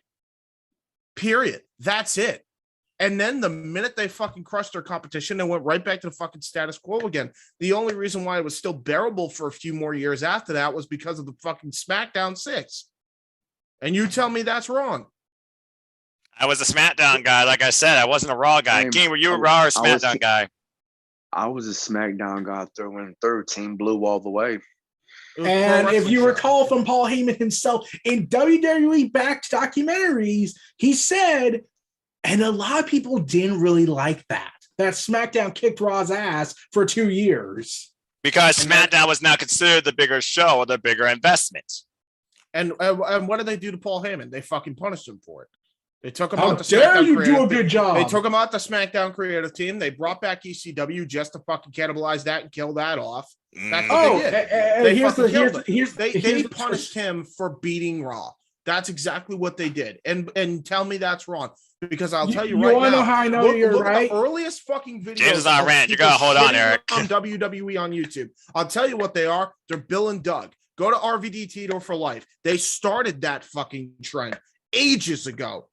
RVD Tito for life did. That's the earliest fucking video on this fucking platform that said this shit sucks. 2006 that was. It's now 2022. What the fuck's changed? If it didn't change back in the fucking 90s when they were doing the worst business they ever did, period, then what the fuck do you think makes this any different than it was in 95? I'd argue creatively it's a lot fucking worse off. And that's unacceptable. They have some of the best talent in the fucking world, and they've done nothing with it. Cesaro, who I criticized on the fucking rundown not even a fucking month ago, he just fucking left. A world caliber fucking athlete who speaks fucking 7 different languages, and you don't know what the fuck to do with that guy? Fuck out of here. Fucking complete absolute narcissist. And then you want to fucking come on here and say, oh, I listen to the fucking fans. I don't believe a word you fucking said. I don't believe in a word you said. I got 3 points to make on this whole stuff you said. 1, the whole SmackDown debacle happened again a decade later with Ryan Ward. He kicked Raw's ass and he was punished for it, and they put him with Road Dogg. And they said, fuck everything you did, screw it all up. Yep. Number two, Triple H's entire NXT run was completely dismantled. So because it was better than Raw and SmackDown. Yes, it was. It was our alternative within that company itself for us as professional wrestling fans and what we were looking for in a quality product. Yes. And number 3. Rest in peace to our NXT, not this NXT 2.0 Rainbow Nickelodeon Kids Choice Awards bullshit. But anyways, okay, I triggered King. Whoops. Number 3, I get to say this. WWE apparently made a lowball offer because they didn't care about having him around. They were ready to get rid of him. Yeah, of course they were. So Cesaro was like, fine, you don't want me? I'll leave. Fuck you. I'll go somewhere where they actually so long, and thanks for all the fishes. Well, again, they need it's like, okay, we got working hands, but what working hands can we actually utilize still? Dolph Ziggler. Yeah, exactly. Oh yeah, the guy they fucking couldn't figure out a cool name for, so they named him after a fucking Nazi without the A. Great. By the way, when I heard that, I was like, I can never look at Ziggler again. Yeah, right. But when Vince brought up the dead weight comment, I said this: was Braun Strowman a dead weight when he was selling you a catchphrase with the "get these hands" stuff and the "I'm not finished the with you" highest stuff? selling T-shirt on WWE. Yes. Was Roman dead weight when he told you, "I'm leaving unless you take this stuff seriously," and you tried to act like he never existed for 3 months? Was Wyatt dead weight when he was generating hot sale after hot sale after hot sale for everything he gave you, and you went ahead Despite how many times you tried to fuck him up, by the way. And you decide, no, we're going to turn everything you did into garbage, and we're going to give it all to Alexa Bliss. No blame on her. She's just forced to deal with a bad hand. And here's my other response. Were the roster dead weight when you left them for potential danger in Saudi Arabia? Is the roster dead weight? Is the roster dead weight when Nia fucking Jax comes out on a goddamn interview and says that locker room is fucking miserable? Yeah. Quoted. Oh, yeah. And here's another thing. Was Shane McMahon, your own flesh and blood, just dead weight to you when he was getting heat for the Rumble that you were booking and meticulously dismissed? To oblivion to the point where Shane McMahon didn't even know his own number. And Randy Orton took his number. And then Randy Orton and Shane accidentally switched numbers. And is Triple H to you, Vince, dead weight when you dismantled everything he gave you when he got sick, and therefore you found the perfect excuse to get rid of everything? Vince McMahon, and quote me when I say this, Vince McMahon is the biggest lying, hypocritical piece of carny shit I've ever seen in the entire professional wrestling history. Period. This shit is all a fucking lie. Everything that he has ever said. You don't have to be a fucking genius to pick apart everything that he said in this Pat McAfee interview, which I watched all of, by the way. I watched nothing. Displeasure of watching that. And the only reason I even watched it was because I was morbidly curious, because before that I was just watching Michael Cole talk about fucking sports. And I thought it was fucking interesting because I never hear Michael Cole talk about anything else, and it sounded great. It was the most natural I've heard Michael Cole in fucking years. Considering he's been in WWE for over 20 plus years. And he's almost deaf because Vince and then Brock Lesnar. Brock Lesnar was also like a morbid curiosity. I just ended up having fun with that because Brock was actually entertaining.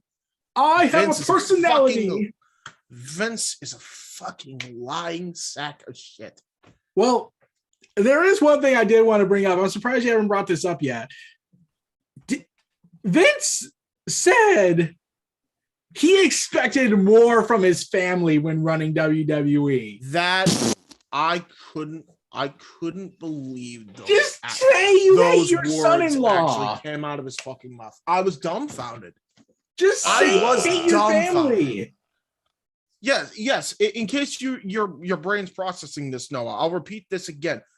This motherfucker literally said, like the stupid fuck that he doesn't even realize he is, I'm disappointed that my family didn't do more with my company. Triple H, Triple H had a cardiac event. So that means Triple H, Shane McMahon, and Stephanie. All of them. And Stephanie, the chief brand officer. Okay, wow. I guess we know who's not running the fucking company anymore. Gotta take any fucking worry that Stephanie's ever gonna run the company, and take every fucking hope that Shane and Triple H will. Throw that out the fucking window. Who knows what the future will be for the WWE once Vince passes on and we see what happens when he's no longer in place. He said something about that. He said that if he ever starts passing away, he wants to say thank you. And I'm curious to know who he wants to say thank you to. Thank you. No, I understood. See, that's the fucked up part. That's probably the only thing he was truly honest about. Truthfully, this is probably the only thing. Because, like, say what you will about it, but like he's basically thanking for the opportunity that he got or whatever. That's about the only thing he was probably honest about. So basically thanking life for what it has allowed him to do. Yes, which is mostly destroy lives and build an empire. Yeah, but at least. But still living. It was the only honest take I have fucking heard from him. Was that everything else was I'll thank the fucking Grim dog Reaper face before lie. I thank Vince. Yeah. Okay, that was a dark. Wow, this is the darkest episode of ATW ever. And then apparently, I'll just split into two parts: the darkness and the brightness. But continue down this trust me, road. it's good that we're doing the brightness here. But I always save the good stuff for last. You know me. Fuck me. If this wasn't bad enough, here's one big part of this fucking interview that I don't know if you even got a quote of, Eric, but here's one, right? He tells a story that JR told him that apparently they really wanted to. There were promoters during the territory days when he was raiding everybody's fucking territory and trying to put them out of business. Yeah, I heard that. Cold turkey, like that he was gonna. They were planning. They had people in the mob trying to off him. True story. That sounds about right. Good lord. And then you want to know how I know why I don't believe agree that? with that. I don't agree with that just because you're putting everybody else in harm's way when you do shit like that anyway. But and JR was like, oh shit, I'm gonna be an accomplice to murder. So he's putting his feet like on the toilet seat, and this is actually kind of funny. Unfortunately, like because it is the way he describes it. Actually, like I can see JR describing it this way. As he's doing that and trying to make himself invisible to the promoters that are trying to plan Vince McMahon's funeral, pretty much, Mother Nature calls, and he's taking the shit right there and then at the toilet. My God! So him trying to hold back, like, and not make noise. Nope, that's out the window. Gone. I shouldn't laugh at that. Jeez. It shouldn't either, but it was fucking funny. I'm like, God damn. But here's the thing. You want to know why I believe that back then people were threatening Vince and wanting to get rid of him because he did what he did? You want to know why I believe it? What? Go ahead.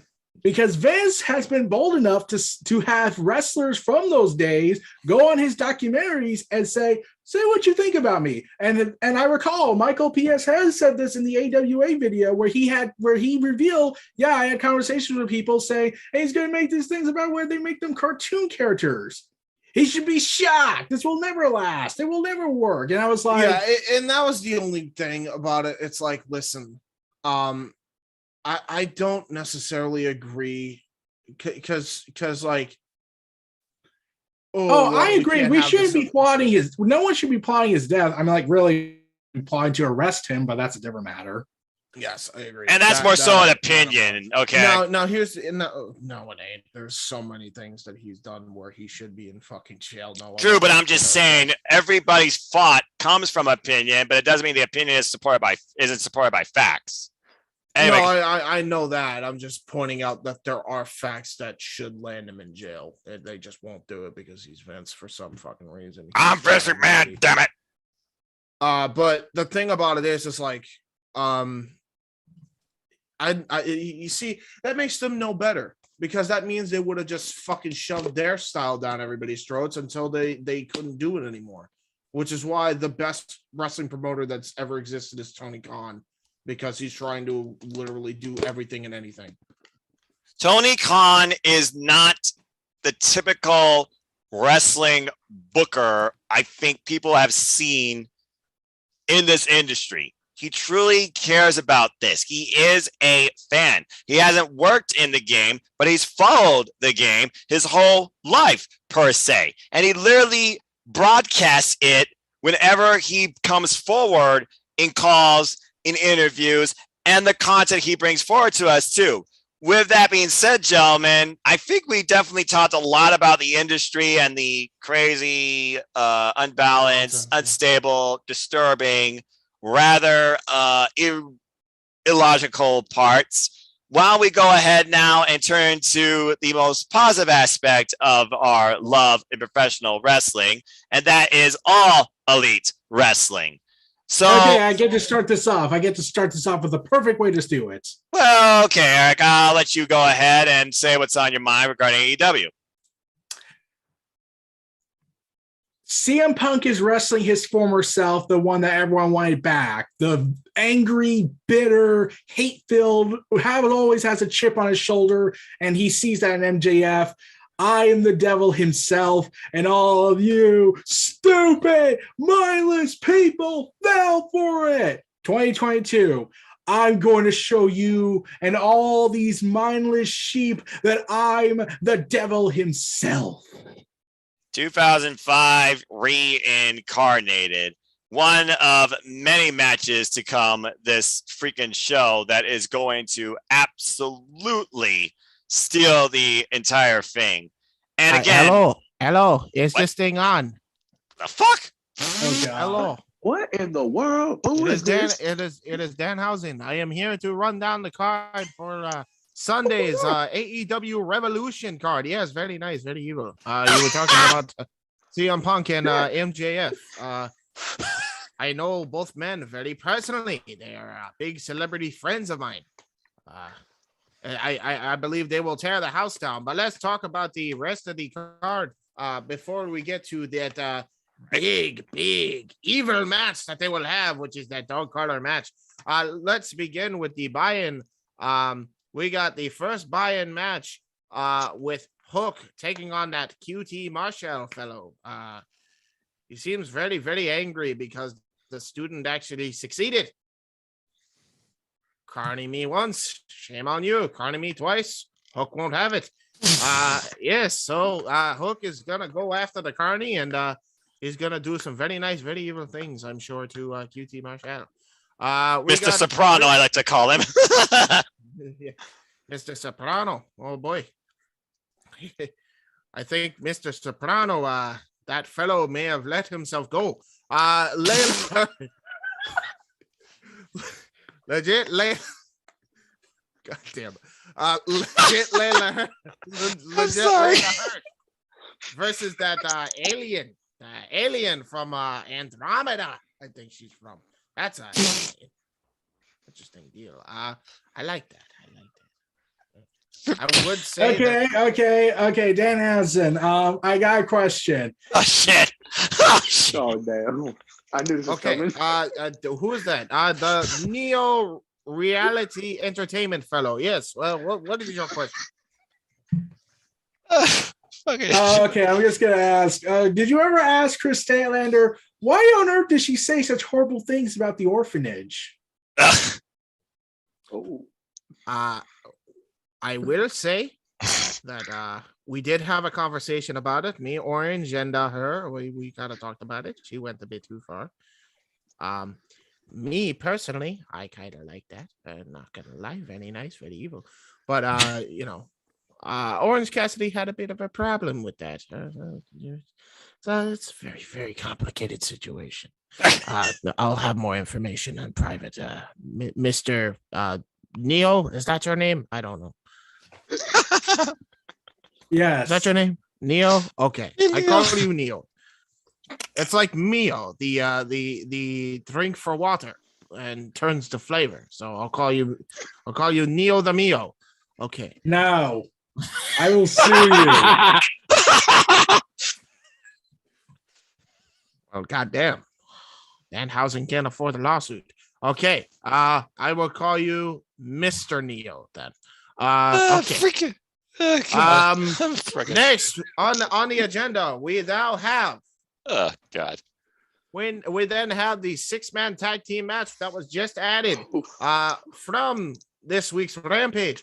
We got the Death Triangle and a bigger and faster, or bigger, just bigger, Ray Phoenix. He's turned into Eric Redbeard. Oh my God. He will be taking on the House of Black fellows. They are very nice and very evil. They even scare me. God damn. Oh wait, no swearing. Fuck. Oh shit. Damn it, Danhausen. It's not like I'm monetized, but shit, you're gonna give me a strike. And you just cursed Noah. No swearing. Oh well, fuck. I said no swearing. But yes, that should be an interesting 6-man tag team affair. Very, very nice, very evil on both sides. Now that I think about it, that Alex Abrahantes, I think he stole my gimmick, brother. You stole my gimmick. Just minus the face paint. We also have the TBS Championship match. Jane Cargill, Tay Conti. Oof. Big oof. Big oof. Danhausen. As that JR fellow used to say, it should be bowling shoe ugly in one way or the other. We don't know how bad or good it could be. Should be an interesting. Not sure you can say ugly when you're looking at these two women in the ring. Hello. Okay, that is fair. That is fair. You can't. Yeah, you can't really say ugly. Yeah, I would say so. They're very, I think it's very gonna be nice. the best match in Very Jade nice. Very Cargill's pretty. run. Very Yes. nice. Very pretty. We Very got booty. very booty. Absolutely very booty. We got John Maxley versus Danielson of Bryan fellow. This could go either way. A lot of these matches could go either way. Polarizing. Indeed. Eddie Kingston versus Chris Jericho. The influencer versus the man who influences pain. I like Eddie Kingston. I hope he wins. Dr. Britt Baker and Thunder Rosa. Oh boy. Hold up, Danhausen. Danhausen, hold up 1 second. Meltzer, what did you say? Oh shit. Got Meltzer in here. King's here. I had to hop on. I got through talking with Meltzer. So Meltzer, you want to say that you want to say that she's injured. Yeah, how come did she rebuke your rumor then? Oh yeah, that's right. You're a liar. Damn liar. Oh.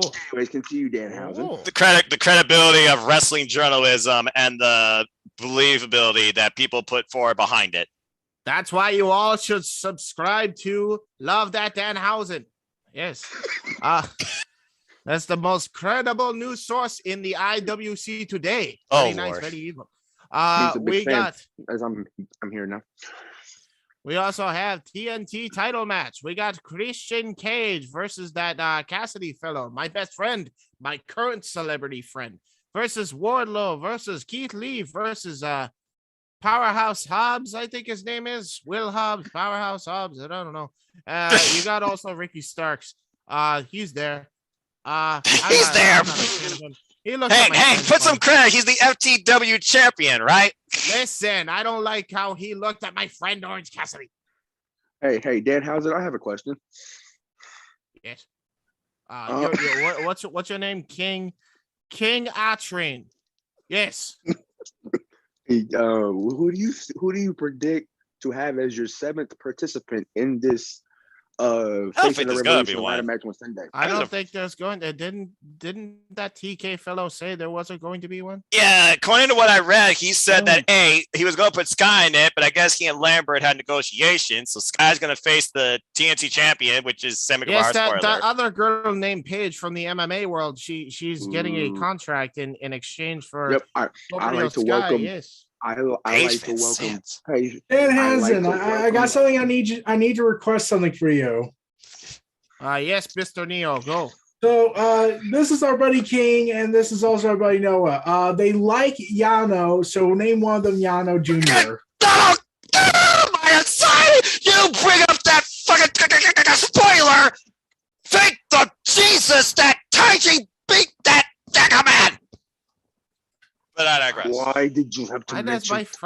Why does my friend Toriano make you so angry, Mr. Noah? It's the spoiler of professional wrestling and its logic. Okay, but I would, but Mr. Danhausen, I like to personally welcome Paige Van Zant to Team King, as Team King's team has grew basically from Ty Conti to Rebel, and now we add the newest addition, Paige Van Zant. Oh wait, that's right. You have a faction of all the bootylicious women. Oh gosh, we just went backwards. Yes, we did. Destiny's Child. Okay, so King is gonna do an impromptu MC Hammer music video. Clearly, the baby got back at this point. Stay tuned for that, folks. Can you get a ticket for Danhausen as a part of that? Whatever that. I will get you. I will get you a ticket, Mr. Danhausen. As I had to correct my good friend Noah, my good brother Noah here. It is not MC Hammer. It is Sir Mix-a-Lot. Get your musicians straight. Oh yeah, Bosh, I forgot MC Hammer can't touch this. Absolutely cannot touch this. And Mr. King Atrin, you're a good man. You're a good man. Now we shall go and review and run down the rest of the card. We also have Red Dragon. I don't know why they spell it weird. What it's not proper English.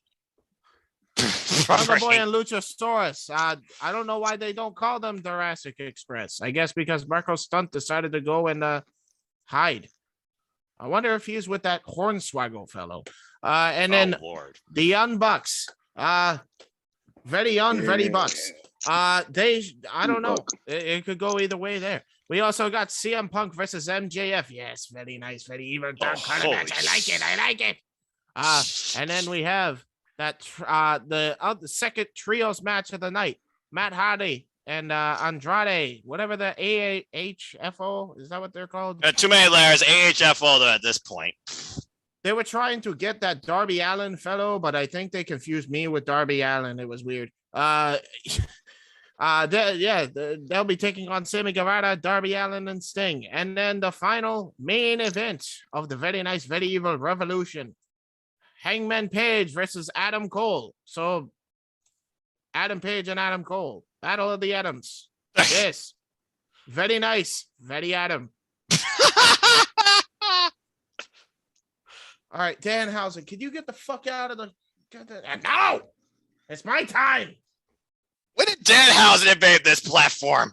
Dang, I didn't expect to see Danhausen here. Well, I mean, hey, one time Alex was so confused he thought Danhausen was Dasha. So, I mean, James and Danhausen almost sound the same.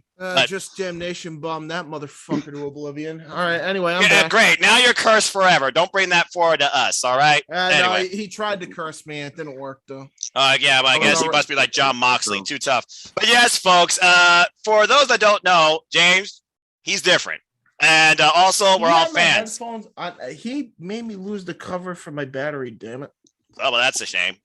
Very shame. He made me drink this new Mountain Dew Spark. So I'm not a big fan of like fizzy raspberry lemonade. What the fuck has happened to this platform? We've lost our minds. Yeah, clearly, and I'm the straight edge one here. But anyway, I digress. But yes, folks, we believe it or not, we're actually here to try and talk a little bit of logic and definitely invested interest in the compelling storylines, actions, not booties, but incredible high intensity of both the men and women, of both the men and women that are going to be showcased on All Elite Wrestling. So with that being said, let's go ahead and try and talk about this card a little bit based on the wrestling we're about to see. So Tony Khan decided to drop one more match. You guys continue. While you continue, I need to find my battery cover for my headphones. I knew Danhausen literally made me lose. Danhausen, yep. That's brilliant. All right. Well, yeah, you could just, do your thing and we'll just watch your screen. That being said, so yeah, the very first match it looks like we have here is a grudge match that went from professional to personal in a hurry, and it almost feels like Chris Statlander said she's going to show the side of her. Maybe she'll evolve into a xenomorph, but I'm very curious here. With the push, it seems they've been giving legit Layla Hirsch so far lately, and the way she's been getting her wins, including off Red Velvet that I saw live at Beach Break. Kind of got mixed feelings about this match, but I still feel like they might give Chris the win here. Do you guys have anything further to add as far as this match goes, and what could be next for either woman? I was on a YouTube episode with Cameron Johnson. Shout out to you for having me on your CJ&E podcast yesterday to sell it for your man Earl to represent ATW. We were talking about this yesterday, and you saying you got Chris winning. I might have to, disagree with you on that, and I got legit Layla Hirsch here, and I'm gonna say what I said yesterday on his podcast. I feel like Chris right now is like a star, like to where she can afford to take a loss here and build up legit Layla Hirsch a little bit more and get her name out there more. Besides, her work from doing NWA Empower and all that other stuff. So I feel like legit Layla Hirsch should get the win here and basically have her get her built up to where she's championship material. That's what I feel like should happen. It's a fair argument considering, Eric, we saw Chris Statlander challenge already for the women's title back at All Out, losing effort, and this is legitimately her first time on technically pay-per-view because it is the buy-in, but and Jericho was the one that brought legitimately Hirsch forward, and it looks like right now they are trying to do something with her. Do you see this maybe being a one-off and Chris just gets the win here, or does Layla get the win here? Does it go into a DQ? What's your thoughts regarding this women's contest? Just a good match. I honestly have no opinion on this kind of stuff. Well, yeah, it's just one of those things that's kind of like a grudge. You're not sure which way it's going, but it also brings. No, really, my only thought is, what the heck, Chris? Yeah, Chris is the face in this, right? Yeah, she is. She's the baby face in this. And she attacked legitly the Hirsch's. I disagree. You disagree. Well, I guess we'll see what happens with that. But again, there is a reason to believe either woman can win this. So either way, it should be a good grudge match. And I'm curious what Chris Statlander says she brings differently. And will her emotions get the better of her? Because it seems like right now, the more emotionally driven person, he found it, is Chris Statlander. So we'll see what happens with this match. Okay, do I need to say anything else but these two words regarding this match? Send Hook! And they did. Wait, hold on. I didn't predict yet. Go ahead. I pick Layla Hirsch. It's her time. Yep. Yeah, I what the fuck? How is she how is she not the baby face here? Damn it, Statlander. Why did you go after the orphan? Maybe that's the gimmick. She doesn't realize how offensive that is. And because she's an alien, like she can get. I'll say, yeah, she's not human, right? She's the galaxy's greatest alien, so maybe she doesn't know the identity. I mean, like Vince thinks he's the good guy, and yet he acts like a dictator. No. Vince is a 74-year-old senile old. Hey, I'm convinced. Hey, listen, I'm convinced he could be an alien. He's 76. Oh, 76. 76-year-old senile fuck. Sorry. Listen. I think he could be an alien though. Look, have you seen him lately? Welcome, folks, to ATW After Dark. That being said, okay, so we're split on that. Honestly, though, you guys might have swayed my logic because I do want to see more of what could come forward with legitly the Hirsch. Eric, did you actually predict it? What's your prediction? Yeah, well, from a storyline perspective, I think legit Layla Hirsch should get the win. If another reason than just to do a double turn. Yep. I agree. Well, you thinking like Chris Statlander needs a different character direction? Well, a heel alien. Like, Chris a heel alien, but her leaving the best friends? Well, like at this point, like I don't know if you need to go that way, but maybe you'd like have them like sit down in a funny segment, like you do realize what you said was fucked up, right? It's like, and then just have her say, but it could be factual, like she may have made their parents very upset. That's how we would do it in my galaxy. And I'm like, yeah, but this is Earth. You don't say that. That's not how that's not how this works. You realize they're kind of in a lose-lose situation because then the tribals are going to say, but you said legitimate sports-based wrestling. Well, listen, I like good sports entertainment when it's done right, okay? Fair. That's fair. But the thing about this... Here's my counterpoint to every time when people say it's not realistic that there's an alien in wrestling. Okay, here's my counterpoint. The Undertaker. You have a literal zombie and a man that controls fire. Zombie. Shout out to the Cranberries. I am still getting copyright strike for this shit. I don't give a damn. Chris Statlander having a different direction, maybe AEW, but she is the bigger star, but also legitimately her straight shooter. I can see this going either way, but story-wise, you're right. It maybe makes more sense for Leia to win, but I think about the more established name, and I don't think this is going to be a one-off. So I do have Chris winning. I'm just going to stand with that. Now, does anyone believe Mr. Suprema has a chance in hell against Hirsch? I also refer to legit Layla Hirsch as full-time Ronda. Yeah, you're not wrong there. I agree.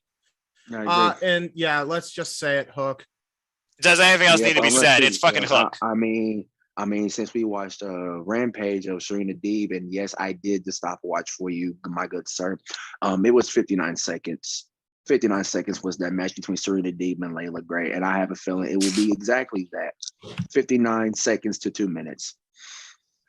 Wow. QT Marshall, a guy with over 17 years of wrestling experience, can't even go 5 minutes with Hook, and he says he's the one that brought Hook forward. I believe QT Marshall will win. That fellow can be quite sneaky. Wait, Danhausen's back? What? Danhausen, I will fucking strangle you. Well, hey, polar opposites. So I'll leave then. Jesus. Well, time to be another Mountain Dew shark. Oh, I need to go get me another one. Shut the door on your way out, jackass. You are so cursed. You dummy. All right. Well, that was super easy. So this impromptu trios match from the Dark Priest summoning Eric Redbeard. The house always wins, right? Is the house winning here? Considering this is the first time we're seeing the house in trios action. Is this really a one-up with the Death Triangle that are trying to do anything just to overcome the house? Where are we going with this? Well, in my professional opinion, I have an opinion on this.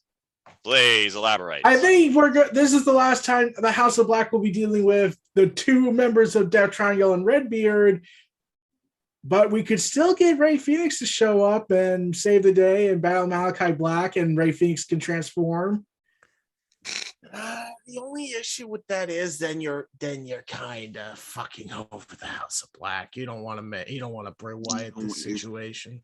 Yeah, and Buddy Matthews just came in too, and this is his AEW. Yeah, except he wouldn't join. It'd just be an awesome match, and most likely Ray Phoenix would be bending his bodies in ways that would make me question all human anatomy.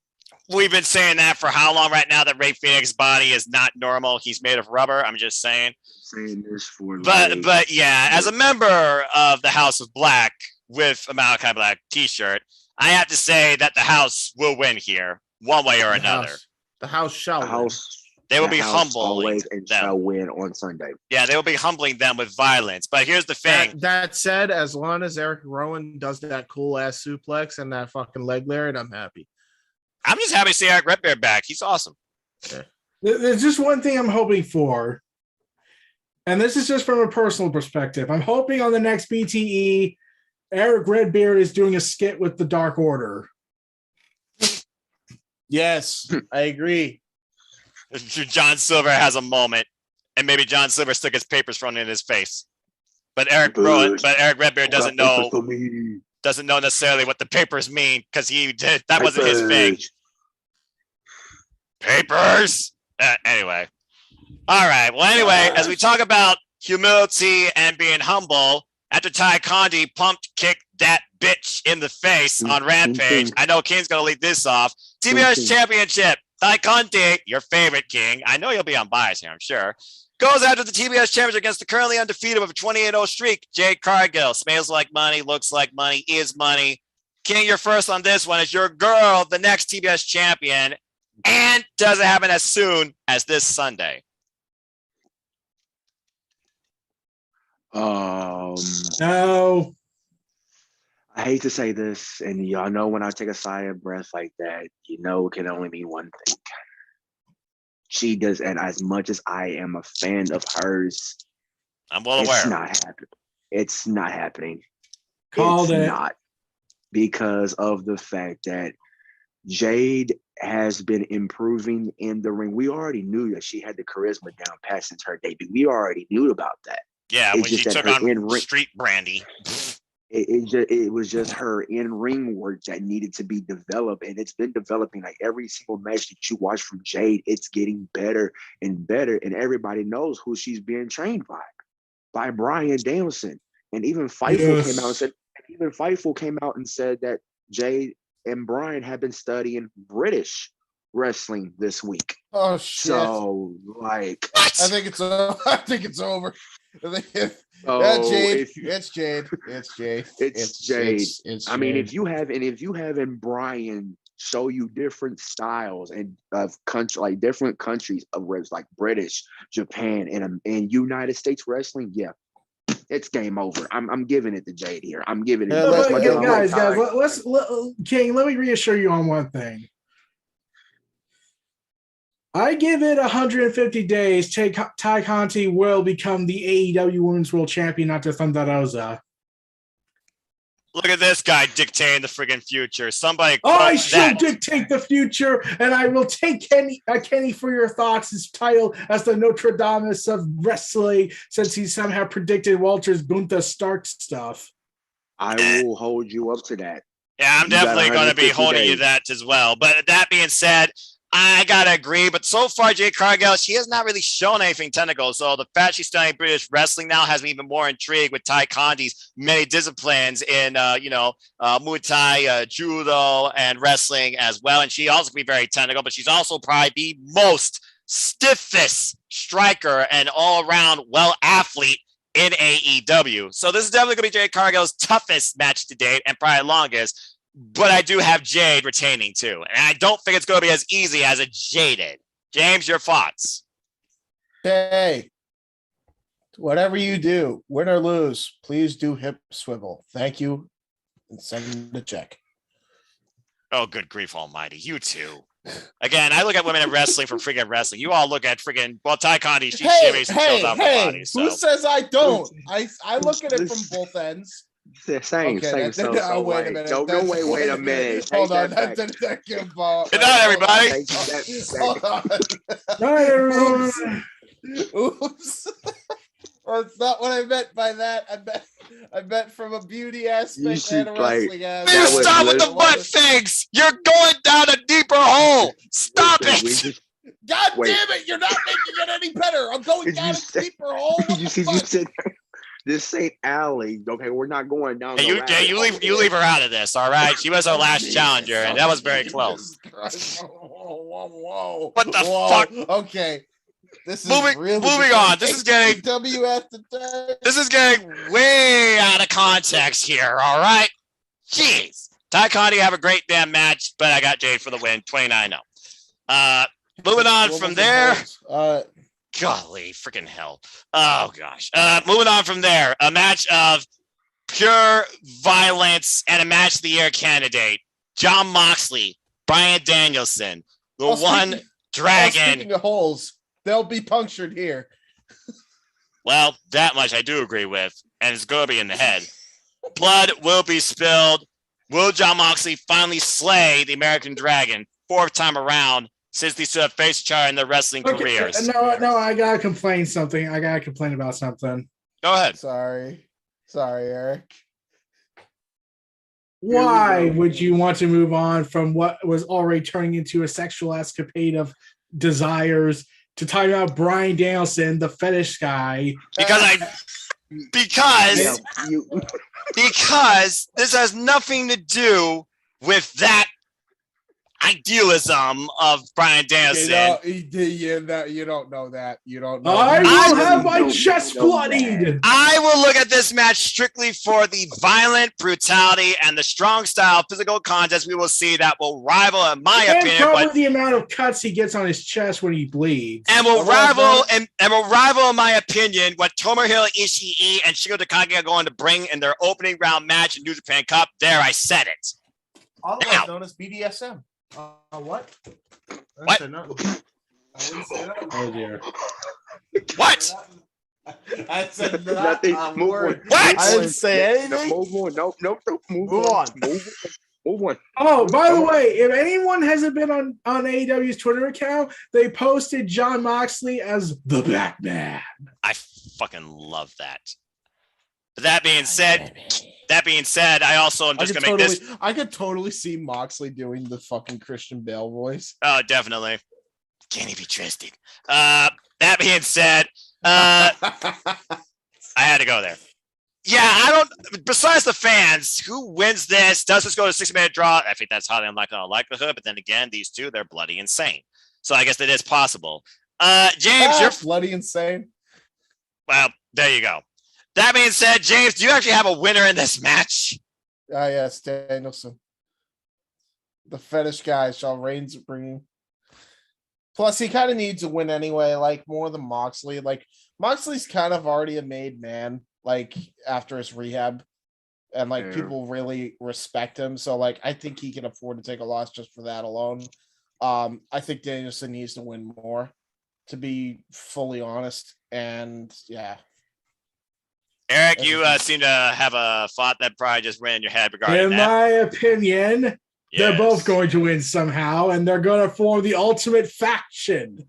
Will there be a handshake? Will there be a double count? Will both men have I think they Crimson did Mass? say that they have to bleed with them first. I think there is going to be a winner, Eric. So you kind of have to pick. I just still say we still win. We get a faction out of this. Well, as long as that's the true, after but- result, I agree. I agree to that. Go ahead, James. You were having a thought. But who wins before the faction forms? Well, let's see. If I was the long-term booker, and I'm pretty sure the AEW does have one, I would say for now we get Brian as the winner, and then when we eventually do the breakup of the faction, then we get John Moxley his win. Like I was saying on NoDQ, I feel like this is just one chapter in a continued saga with these two until John Moxley gets the win. In order for that to continue, I have Brian Danzig going over as well. King, do you have an opposite thought? Nope, I agree with all you guys here, but add it with 2 words: technical violence, because that's exactly what it needs to be. Yes. That's Yes. That's Yes. the name of the Yes. that should be the name of the faction. Technical violence. Well, when you got Daniel Garcia in there, it might as well be. And again, I really hope that happens, even though, hey, King, 2.0 rules! Just kidding. That being said, Daniel Garcia, he needs to be uplifted from that duo. Hey, gotta get you at least once. All right. 2.0 snooze. Okay, here, I'm just going to close. All right, Stone Cold. I'm just going to close with this. 2.0 is better than 2.0. What? Okay, fair. What? Fair. Yes, fair. but what? What? All right, Eh. moving on. Right. All right, moving on, guys. We focus on the violent one. Let's focus on the big one. Real talk. This is going to be a fight more so for pride. One person looking for a statement. The other one is looking to disprove all the critics, maybe even himself, wrong. As the champion, the demo god, the influencer, Chris Jericho takes on Eddie Kingston 1-on-1. And after what we saw at Full Gear, I'm expecting something similar, but I'm expecting a different result. I actually have Kingston finally picking up a win in AEW. Yes. Amen. Yes, I want agreed. Kingston to Amen. win. We all want him to win. Dadgummit. Dadgummit. Anyone else got anything to add regarding just Kingston's presence in AEW, why we think he should win, or anything regarding this match? Or Prana Powerful may be in a factor. Nothing to add to the match, but what the fuck is Dadgummit? Well, Dadgummit, I forget where I heard that from. I don't remember. It's just something that just came to fruition. It's better than the alternative, but I digress. Real talk, Kingston, get the win. Proud Powerful. Maybe you guys form your faction again, and maybe Proud Powerful are the difference maker here. But Kingston deserves this. As King puts up the sign. Go LAX, baby. Hey, LAX forever. Y después, 5150. All right. Moving on from there, Dr. Britt Baker, DMD, defends the AEW Women's World Championship against Thunder Rosa in what ultimately is the last obstacle, I feel like, before Britt can call herself the absolute dominant presence of AEW and the AEW Women's Division. This match truly has been built for the last year. When you think about what happened at St. Patrick's Smash in that unsanctioned match that put both on the map, even though it seemed like Britt maybe got more of the headlines from it. Eric, you can start off talking about this. This is the match I said that the match, the quote I made for that match was passionate brutality. Exactly. And it still holds up to this day. But what quote can you put towards this match where these two will absolutely do anything to get the win over the other? Okay, that is a tough one because honestly, the build-up should have been a lot more, I feel. You feel like they should have dragged it out to maybe double or nothing? So are you saying that this is the last? More like they should start this whole thing a little bit earlier instead of this weird interconnected narrative, even though it didn't look like it was going to go anywhere with Jay Cargill and teaming up with Britt Baker, even though I kept wishing for that.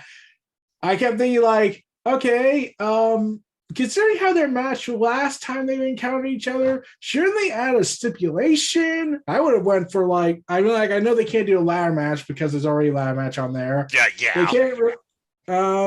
They can't. I honestly think they should have tried to see if they could find a way to stretch a 30-minute Iron Woman match. I was thinking last woman standing personally, because again, these two, they will not stay That'll down. be the last. That'll be their last match because they're not going to be done after this. But here's the thing, James. Who leaves with the gold? Brits beating everybody. Yeah, but at the same time, the build doesn't feel like Thunder Rosa is going to win. I don't honestly know. But considering Thunder Rosa got the pinfall win in the tag match this past Wednesday, that just throws your logic out the window. Yeah, I'm gonna be real. I'm gonna go with Britt Baker because I don't think it's done yet. I think they're gonna have the final match at Double or Nothing. She's gonna have like a full year reign, I think, with the belt here. Well, yeah, that's true, because even though she did come in as champion in Jacksonville, she just lost a tag match in Jacksonville as champion, being pinned by her challenger. Now, King, you love Taekwondo, but you also are a huge fan of Thunder Rosa. If I had to guess, those are your two favorites in AEW. So, you already said one. It's not her time yet. It's a time for the other. Hold up a second. Meltzer came back. Meltzer, I thought I told you that she defuted your rumor that's saying that she was injured on Wednesday. When will you listen? Get your reports right. Still love you though for giving a 7-star match to Okada and Omega. I still got to rewatch that. Anyways, I just got through talking to Meltzer. Star system. You were terror off that. What are these weird wrestling personalities, by the way, come to us, King? I don't get it. I don't get it. Danhausen trying to invade my house. You got fucking Meltzer just kind of chilling there. I got a chance to have a conversation with let's see, I'm trying to remember his name. He's signed to MLW right now. Hammerstone? No. Dario Cueto. No. Caesar Duran. Huh? Caesar I said Duran. Killer Cross. No. He was in WWE. No, that guy. He was in WWE at the time when everything was falling apart for him. That weird mask dude off. that looks like a Jason Voorhees villain, but is part of Contra. No, I got a chance to talk with Danny Limelight. Oh, nice. Yeah, that's right. The Ray at the Poppy.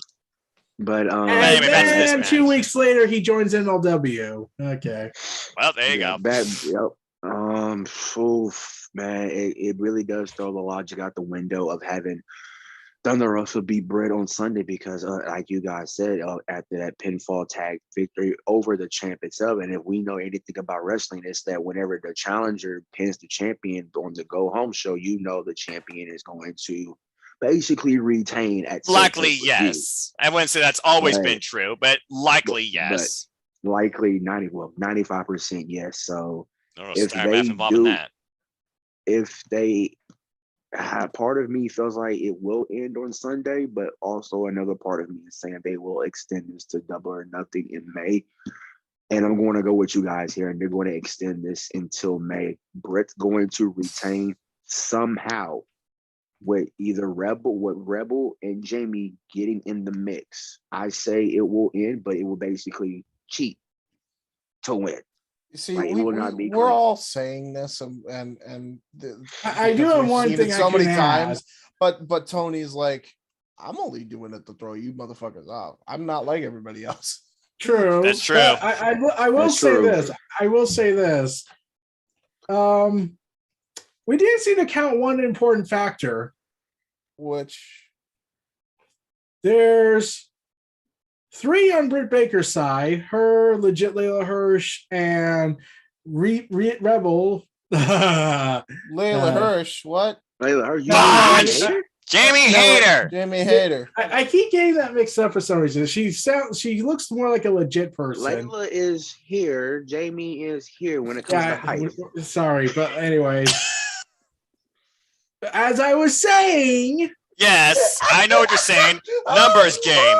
And Thunder Rosa has called out and also been wrestling somebody. Well, you broke James. Wrestling somebody Recently in Warrior Wrestling to a 30-minute draw, that would be Athena, the former Ember Moon. You're thinking somebody might show up to Thunder Rosa's aid, besides saying Martinez, even the numbers, and maybe that's what leads us to finally a non-cheating Prada, in her words, as a new AEW Women's World Champion.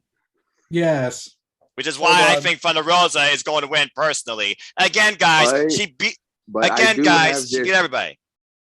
But I do have this though, and this is why I throw in the little talk here. Go for it. TK bought Ring of Honor on Wednesday, correct? Yes. And who's the women's champ? Thank you, Eric. You know who I'm talking about, because basically if Britt retains on Sunday, there's a certain virtuosa who holds the Ring of Honor Women's World Championship down there in Impact. And I requote Deanna's tweet when she said, interesting, and tagged Tony Khan and put AEW holding up her Reina de Reinas AAA Women's Championship and the Ring of Honor Women's World Championship. Are we finally going to get that match? In my personal opinion, we need to hold off on that match, honestly. I want them to tag team as a 2-woman power trip and go across the country and win women gold. I agree. I do like that optimistic idea as well. And that was another thing I was thinking about too. I just don't know yet if they would try and even initiate anything with Dr. Baker DMD and Deanna Purrazzo. Because right now Deanna Purrazzo is doing her own thing. Keep in mind who they're feuding with, champ. though. Keep in mind who they could all feud with, though. There's 4 of them, right? And then you have 4 on the other side. You got Thunder Rosa, Mickey James, Roxy, and God. So Roxy looks like she's WWE bound. Yeah, Roxy might be WWE bound. Again, not confirmed. Don't know. Not assuming. Just saying. What is wrong with you? Look, people are going to choose. People are going to choose what they believe is best for them to do. We don't have to agree with it, but we shouldn't chastise them for it either. Yeah, that's true. And Roxy is truly a prodigy and a very bright talent and a very bright future ahead of her. I wish her all the best whatever she pursues. I'm just saying, man, look at what they did to EC3. He's going crazy. By the way, okay, I would like to bring that part up. I just want to bring this up for a quick sec. Remember, WWE killed EC3's passion when The Fiend lost, and then Impact Wrestling had to bring it back. And then we have Moose versus EC3 and that Control Your Narrative match. But and then EC3 lost his mind when he decided to say, "Hey, I have this Control Your Narrative group. Let me bring in questionable people and then make it look, and then make the tribalist on WWE and AEW dwarf with the far right stuff I'm going to bring in." You've been warned. Oh, we've been warned. Oh, that being okay. Well, that being before we said, move on completely, yeah, dude. Yeah. The thing that killed me, King, was your pantomime. That was the day that killed me. What? Well, I was like, Layla's here, Layla's down here, and Jamie Hayter's up Yeah, here. for some reason, every time when I hear legit, I was thinking, that would be Jamie Hayter's name, legit Jamie Hayter. I mean, she is a former member of Oedo Tai in Stardom, and again, I met her, and yeah, I agree with what you're saying to a degree. I wouldn't mind seeing those two actually go one-on-one now that I think about it. What the hell do you call Layla Hirsch? Spiteful? Spiteful. How about as a joke? What's another word for rowdy? Rambunctious? I don't know. I don't have a thesaurus. I'm like calling her full-time Rhonda is too long of a nickname. Yeah, and I've heard all the Rhonda comparisons when it comes to Layla Hirsch. Rambunctious Layla Hirsch. I don't fucking know. Anyway, I got Thunder Rosa winning though, because I feel like, again, the third match in their feud, in over a year now, they two have kind of gone at it in and out of the ring. And yeah, Britt may not quite been to a year yet, but she's had a hell of a reign with 6 successful title defenses. And even if she's not champion, she's going to be a main focal point in AEW, period. So I got Thunder Rosa winning. And honestly, Thunder Rosa versus Layla Hirsch, basically Layla beats Chris. There you go. Okay. Moving on from there, let's go into a match that I'm sure we're definitely going to think a bit more widely about, and that is the Face of the Revolution TNT Championship qualifying ladder match, where you literally have to grab the brass ring to get the tower opportunity after. I like it's Scorpio's more got real than the Sammy. brass ring Vince likes to say he has. Yeah, and there's Well, no yeah, real 'cause brass it's ring actually there. a brass fucking ring. Yeah, well, at least they're gonna crash through a glass ceiling. That sounds like a GCW thing. Jesus Christ! Jesus, oh my God. I hope I did not just give them an idea. But No, anyway, that was CCW already beat you to it though. okay, yeah, that's true. So we got Orange Cassidy, Wardlow, Limitless Keith Lee, Powerhouse Will Hobbs, Ricky Starks, and now Christian Cage. That's apparently our full field. And one of these men will face TNT champion after Sammy Guevara versus Scorpio Sky unfolds this Wednesday after Revolution. I would just like to Jeff say Hardy's this. the seventh guy. Yeah, there's a surprise seventh guy be Jeff Hardy. Okay, here's what I gotta say. This match is basically this. Hey, why do we have two small guys and four gigantic big guys ready to fight each other in a battle of giants? I'm pretty sure Vince is having a great day with this. Would you consider Look at all Christian this beef? Would you consider Christian a big guy though? I mean, Guys, no, exactly. Like he's more like he'll probably look at Christian and say, "Wait, look at where's that! Edge? Where's Edge? He's usually That's there what with he would him." say. they have good friggin' tag team specialist. Remember from the No, TLC line match. let's be honest. This is what Vince would say. Look at that ugly fuck. No, Damn. Ouch. I would have imagined Vince would say. I would have said. I finally think Vince would say this. Why is Edge's shadow wrestling? Yeah, I can imagine he think that. Hey, here's what I'll say to that. Christian Cage, since coming to AEW, he's been a world champion for Impact Wrestling. Edge has yet to win a belt since returning. That is true. Although, in fairness, I don't think Edge needs to win any more titles. I think he would be. Yeah, and again, it's apples to oranges, and it's not discounting either man's credibility. In fact, you want to know what I think Edge is tactically doing right now? What? He's currently being told, okay, so Big Show's gone, so we need you to flip-flop heel and face runs.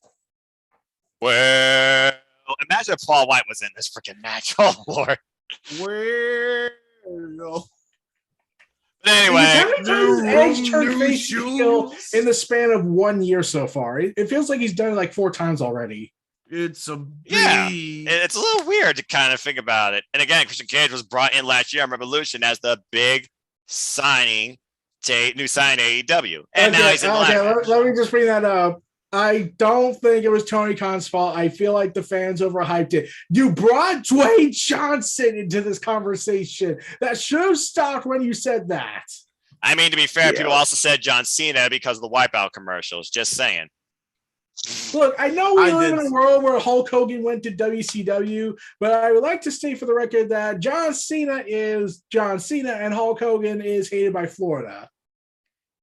Yes, simply put. Now, can we simply crashing down and it hurts and sorry. Oh God! Jeff Foxworthy and Funaki singing a duet karaoke version of "Real American." Lord help us! Don't give Vince ideas. Too late. He probably somehow has somebody listening to this craziness. That being said, it'd be crazy to think Orange Cassidy actually knows how to climb a ladder to what we saw at Double or Nothing. Wardlow is probably the most favorable to pick here because of the story with MJF at the TNT Championship, as far as Wardlow obtaining it, if he retains it. And most likely, Powerhouse Hobbs and Ricky Starks are going to try and 2-on-1 Keith Lee, which leaves Christian Cage being the guy that will try and take advantage of the opportunity. So for me, not thinking about a swerve or a seventh guy, I'm actually going with Wardlow to grab the brass ring. Wardlow. Yeah, I think it's going to be Wardlow. I would have said Keith Lee, but Keith Lee doesn't have a story besides than Team Taz currently.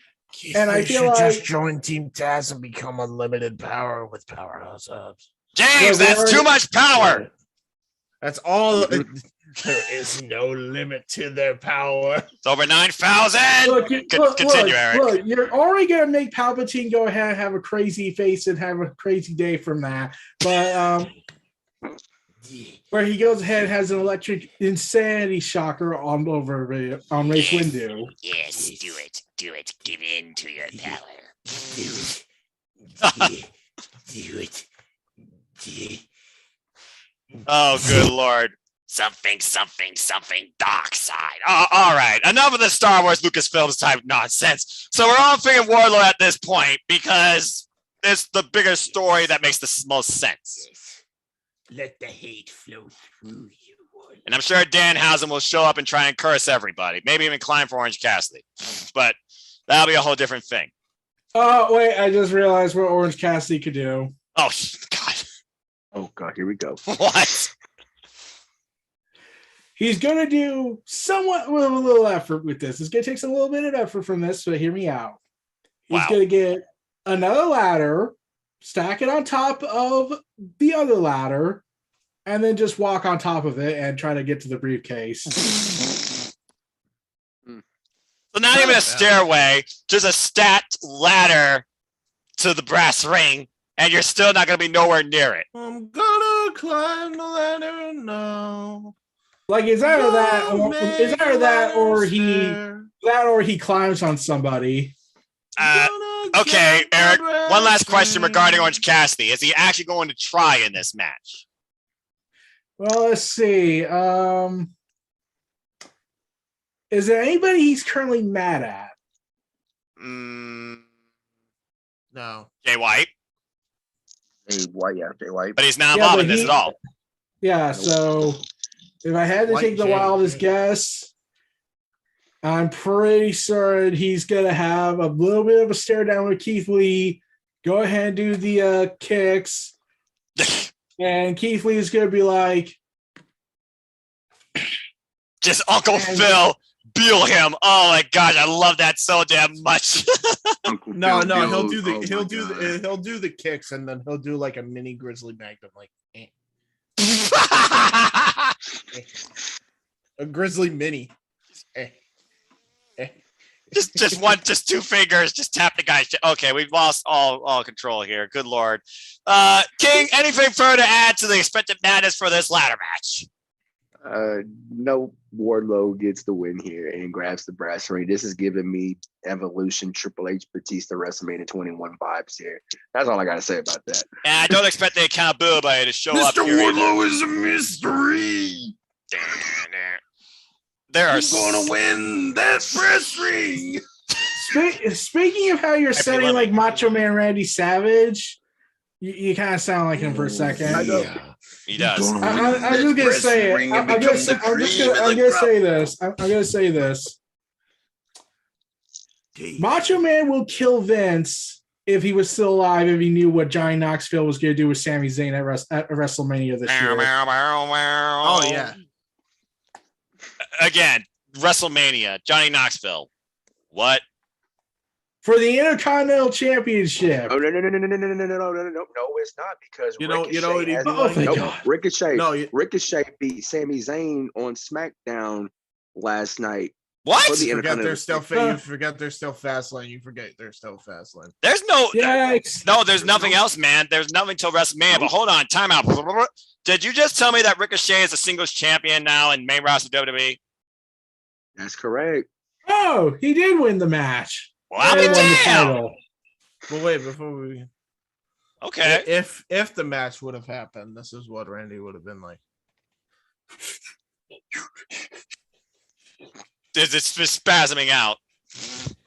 It's about to get me to the boiling point. I think that's an accurate description. Oh wait, by the way, I'm going to just point this out for legit Layla Hirsch.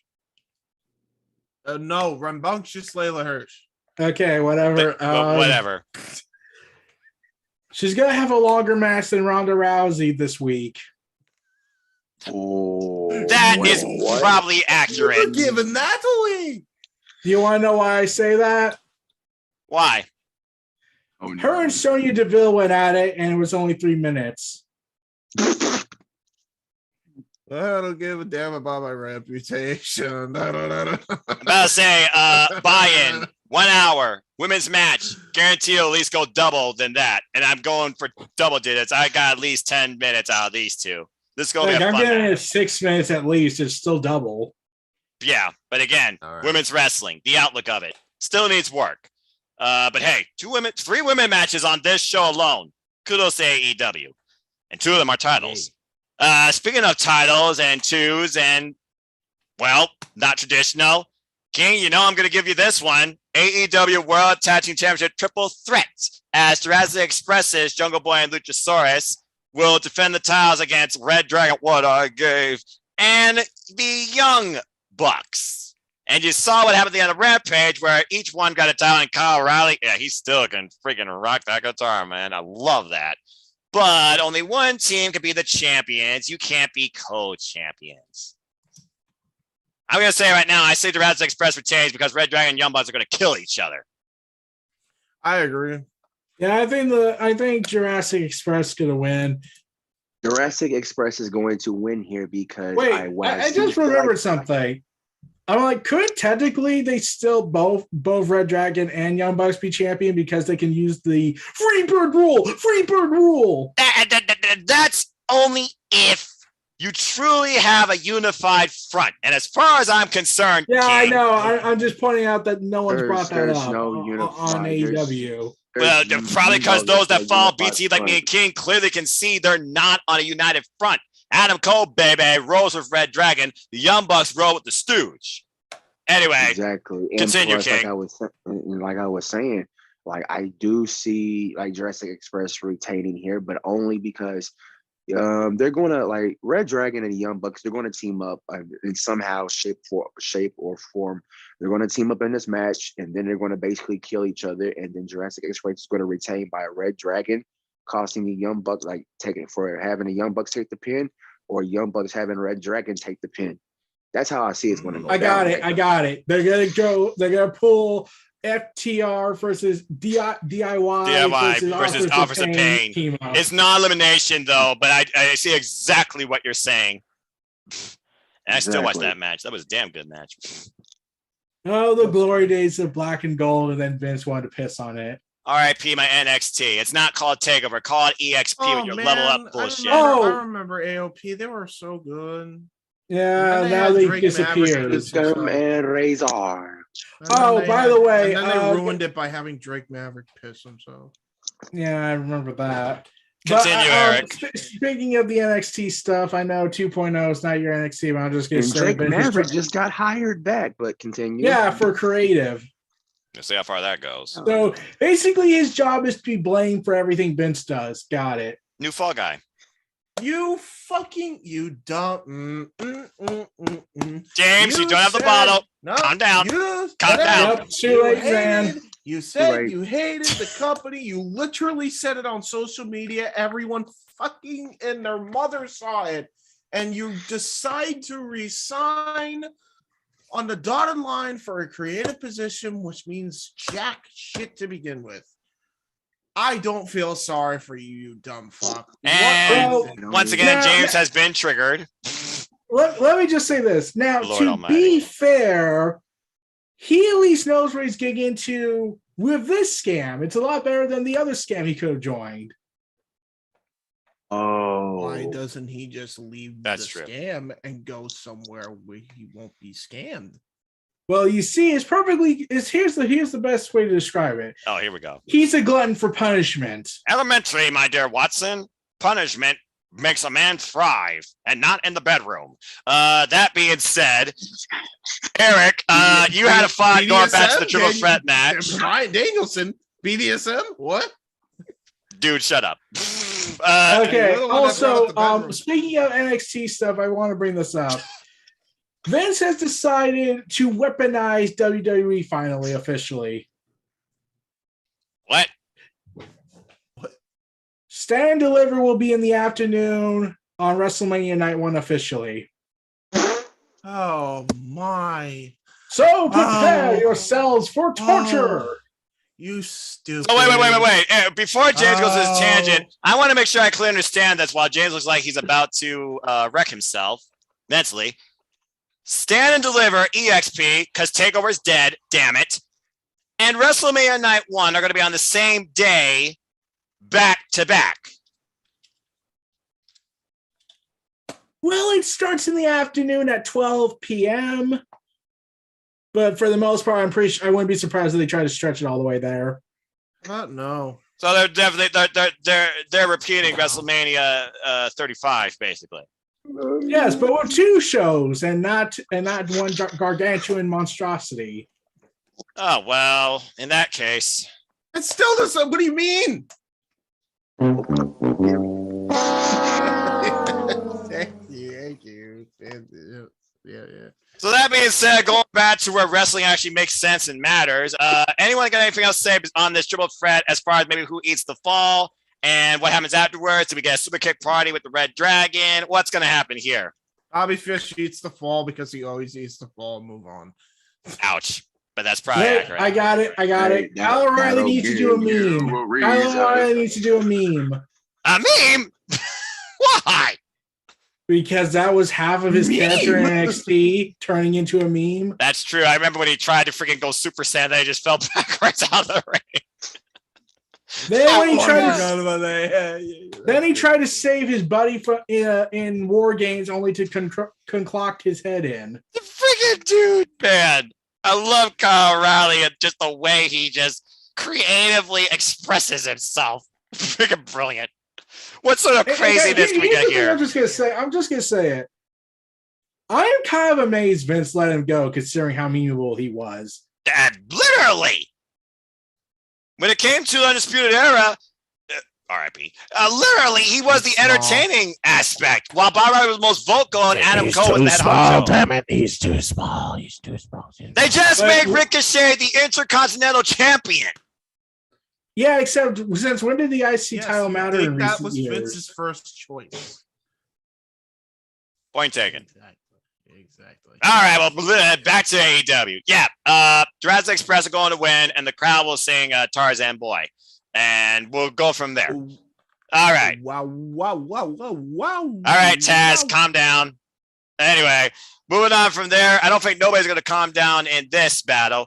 Who's the bad guy? Who's the good guy? Who's going to truly be the monster? And as Eric put the retrospective on, who truly is the devil and is going to show the other what the devil on earth is. Dog collar match time, gentlemen. CM Punk and MJF, the second ever dog collar match in AEW history, with the first one, of course, being between Cody and Mr. Brody Lee. Who takes it here? Eric, take it away. In my humble opinion, it should definitely go to MJF. All right, short, sweet, simple, and to the point. I kind of agree with you because, again, I think about MJF future. I think about what could be next for both these it's men. not just that. It's not just that. It's the fact that MJF has made this work so well, and at this point, I think he did convince a lot of people if he ever turns face, he could do it.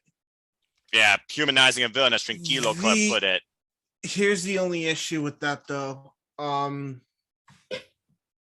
With the amount of shit that MJF just did, especially last week or this week. It was this week, man. I don't really think you can afford a loss for Punk. Like, this is one of those times where if he loses, he'll actually lose credibility to what brought him to the dance in the first place here. Mm-hmm. I this is going to be weird to say this, but I really do feel that and here's the thing. You need to protect MJF, right? So This is how I think it's going to happen. Wardlow finally turns on him. He's been teasing it. We've seen the tension. You saw what happened with that slap backstage to Wardlow. Basically dropped a truth bomb. If they're gonna protect MJF from losing completely, clean, they gotta have Wardlow help Punk. That's the only way that this can work, because otherwise you just have to beat MJF straight up clean, because Punk can't afford the loss now. They have done a very effective job to where MJF could literally take the loss either way. Like I don't think I think Punk would actually be harmed if he lost, because then he kind of looks like a bitch. You know what I mean? And also that'd be 3 losses in a row to MJF.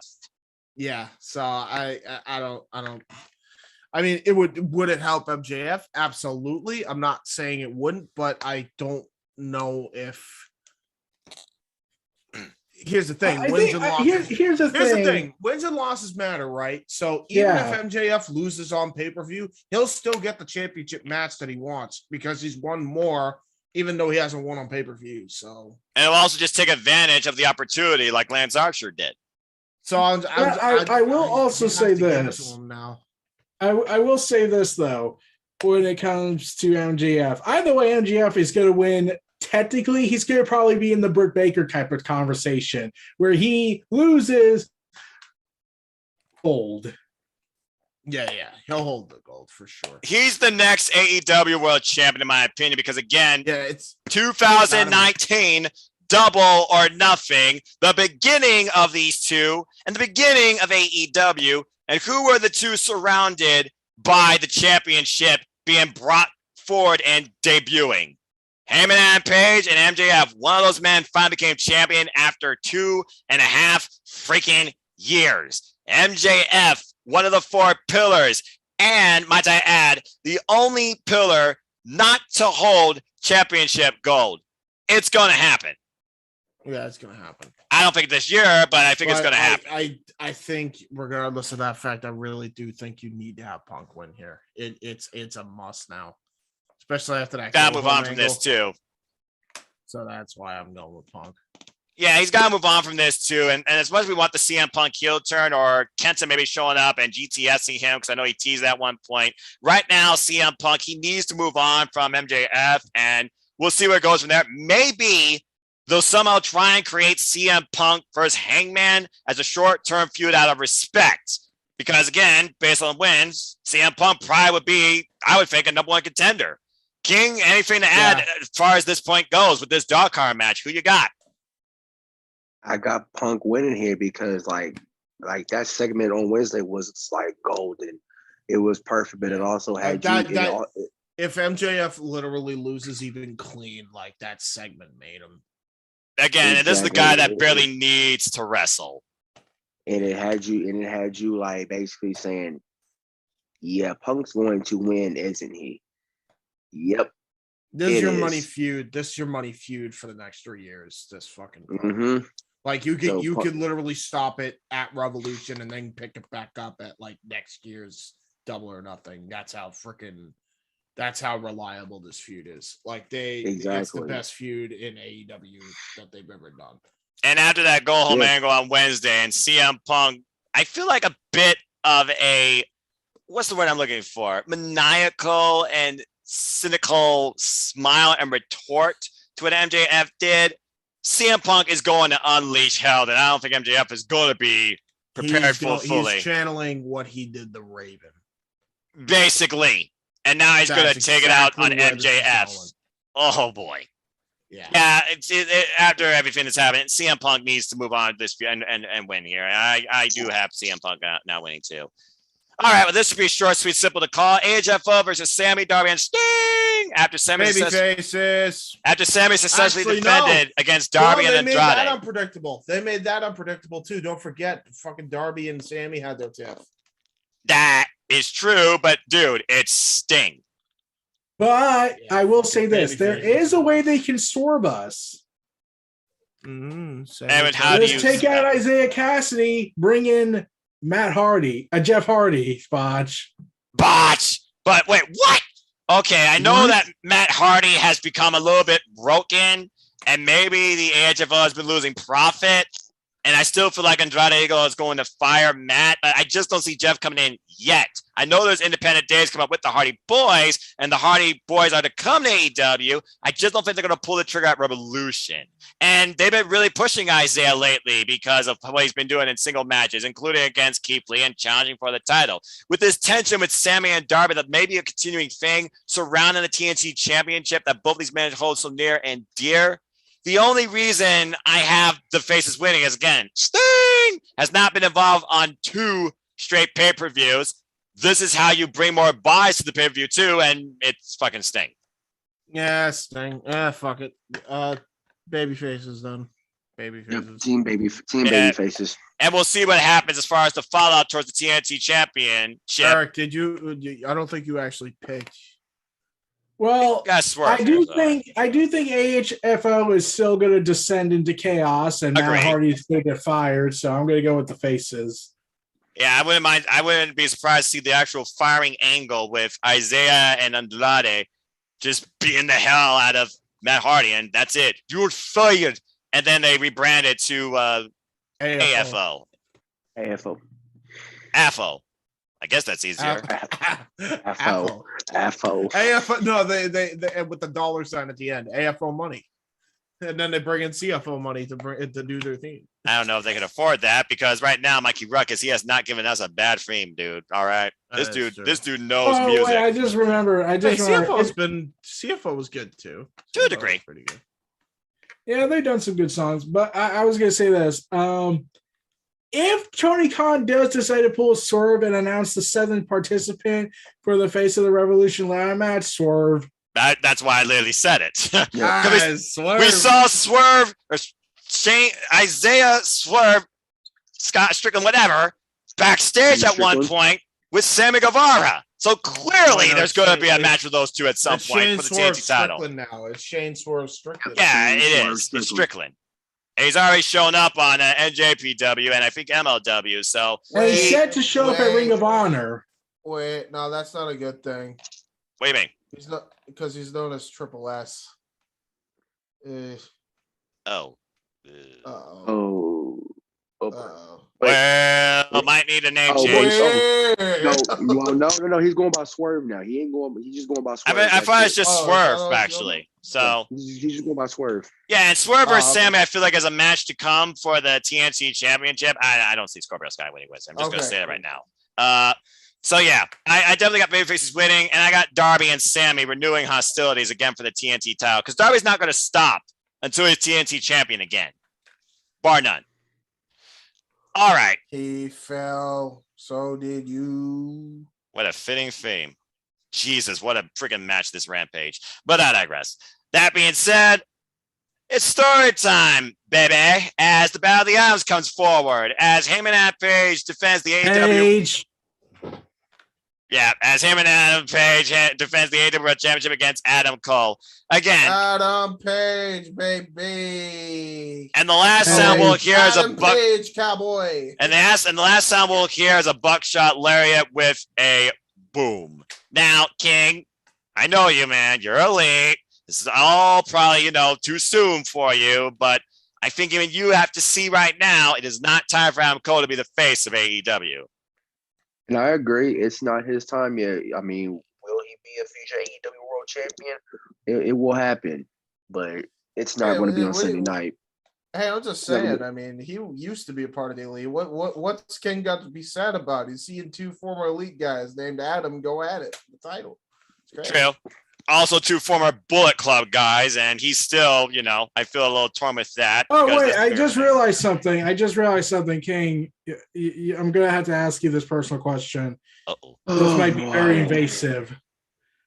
With GOD screws Cole.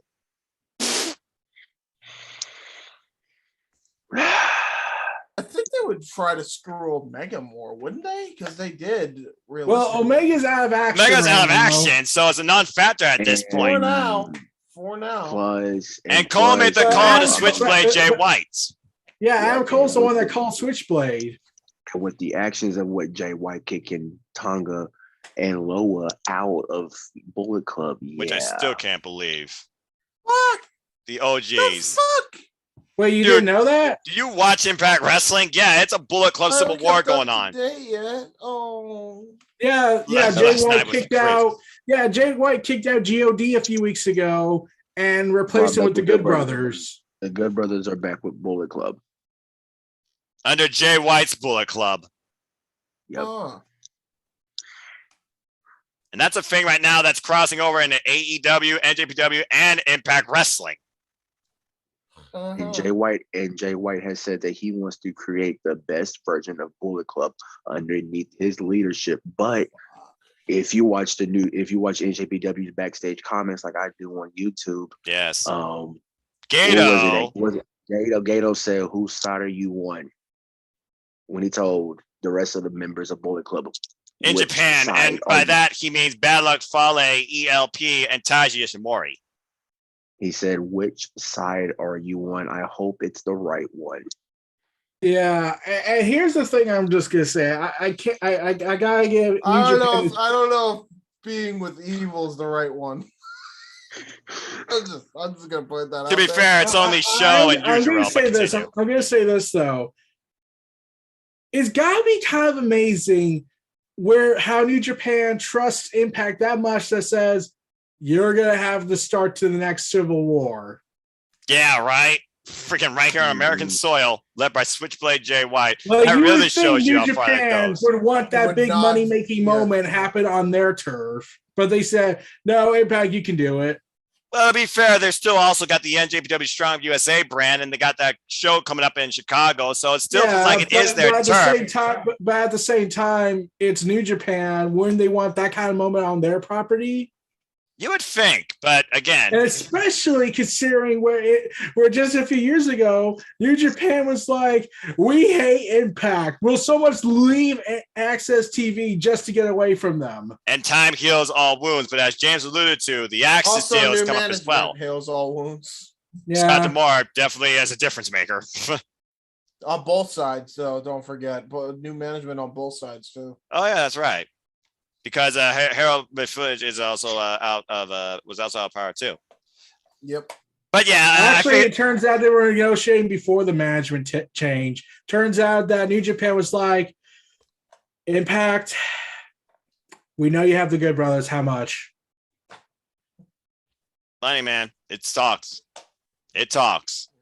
Yeah. But yeah, we all got Heyman and Page here. As far as who faces him next, it's gotta be either CM Punk, John Moxley, if he somehow beats the American Dragon, because I could see that, because it was John Moxley, him and Page at that ladder match, the last two in the end, where Heyman pushed him off and grabbed the chip to win the title of Full Gear in the first place, or CM Punk. It's CM Punk, John Moxley, or MJF that I feel is going to challenge Heyman next for the title. I think MJF is going to be held off either for Double or Nothing build or for Full Gear or All Out. Well, we all know how synonymous All Out is because, again, that was Heyman's chance to become champion. He lost to Jericho. We also know the Double or Nothing is going to be more dedicated to the Owen. And we have no idea who's in it, how it's going to work for both the men and women. But apparently it's going to play out through May. Actually, here's the thing I'm hoping for regarding All Out. They don't call it All Out this year. They call it All In too. And now you got Ring of Honor under your realm. I'm just waiting to see how this all starts to unfold at the Ring of Honor Supercard.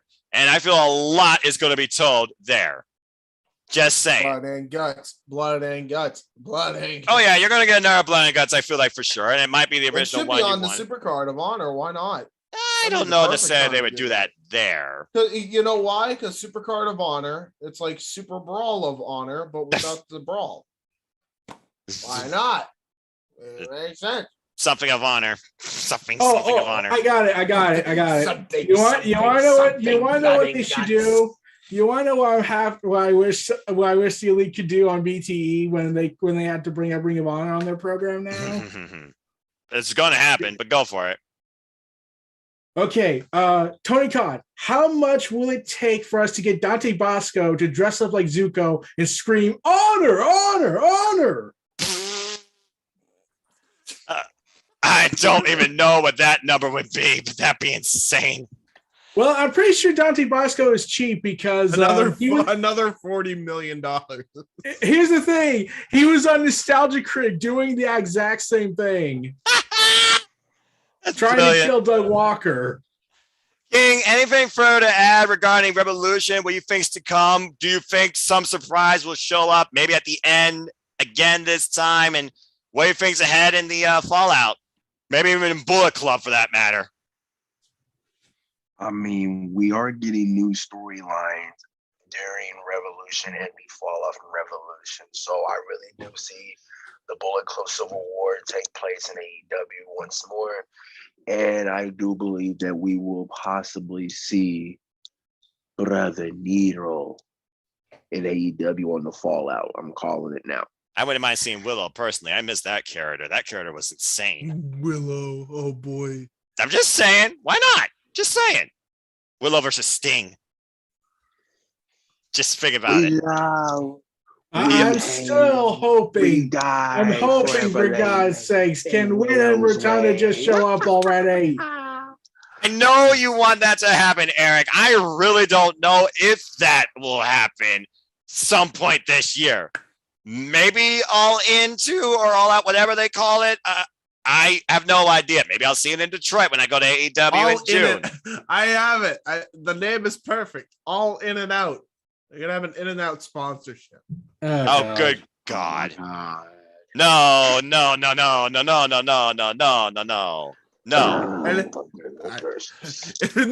It's all In and Out, brought to you by Five Guys. I actually would get behind that because they got good fries, man. I am so darn full of fries. Oh, Lord. Okay, we're going off to a tangent. I think that's a good stopping point. Whoa, that was like an existential crisis. No, I'm so full of fries. Oh, God. Oh, I'm gonna blow. Freaking Rusev. Freaking Miro just waiting for a resolution from his god as he also recovers from injury. God, why have you forsaken me with fries? All the fries. I am the redeemer of fries. Oh, okay. One more thing. I want to bring this up. I forgot to tell James this. Did you hear that EC3 and Control Your Narrative have created another brand called Control Your Nutrition?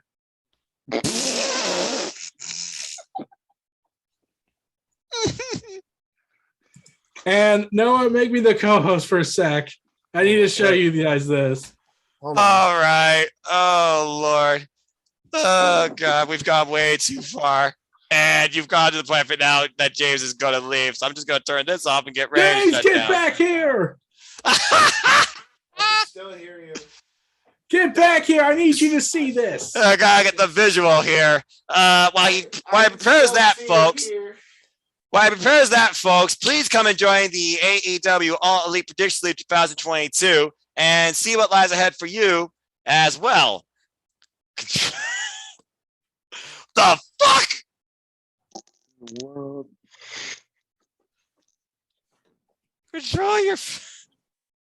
Control your nutrition. And look what EC3 is doing.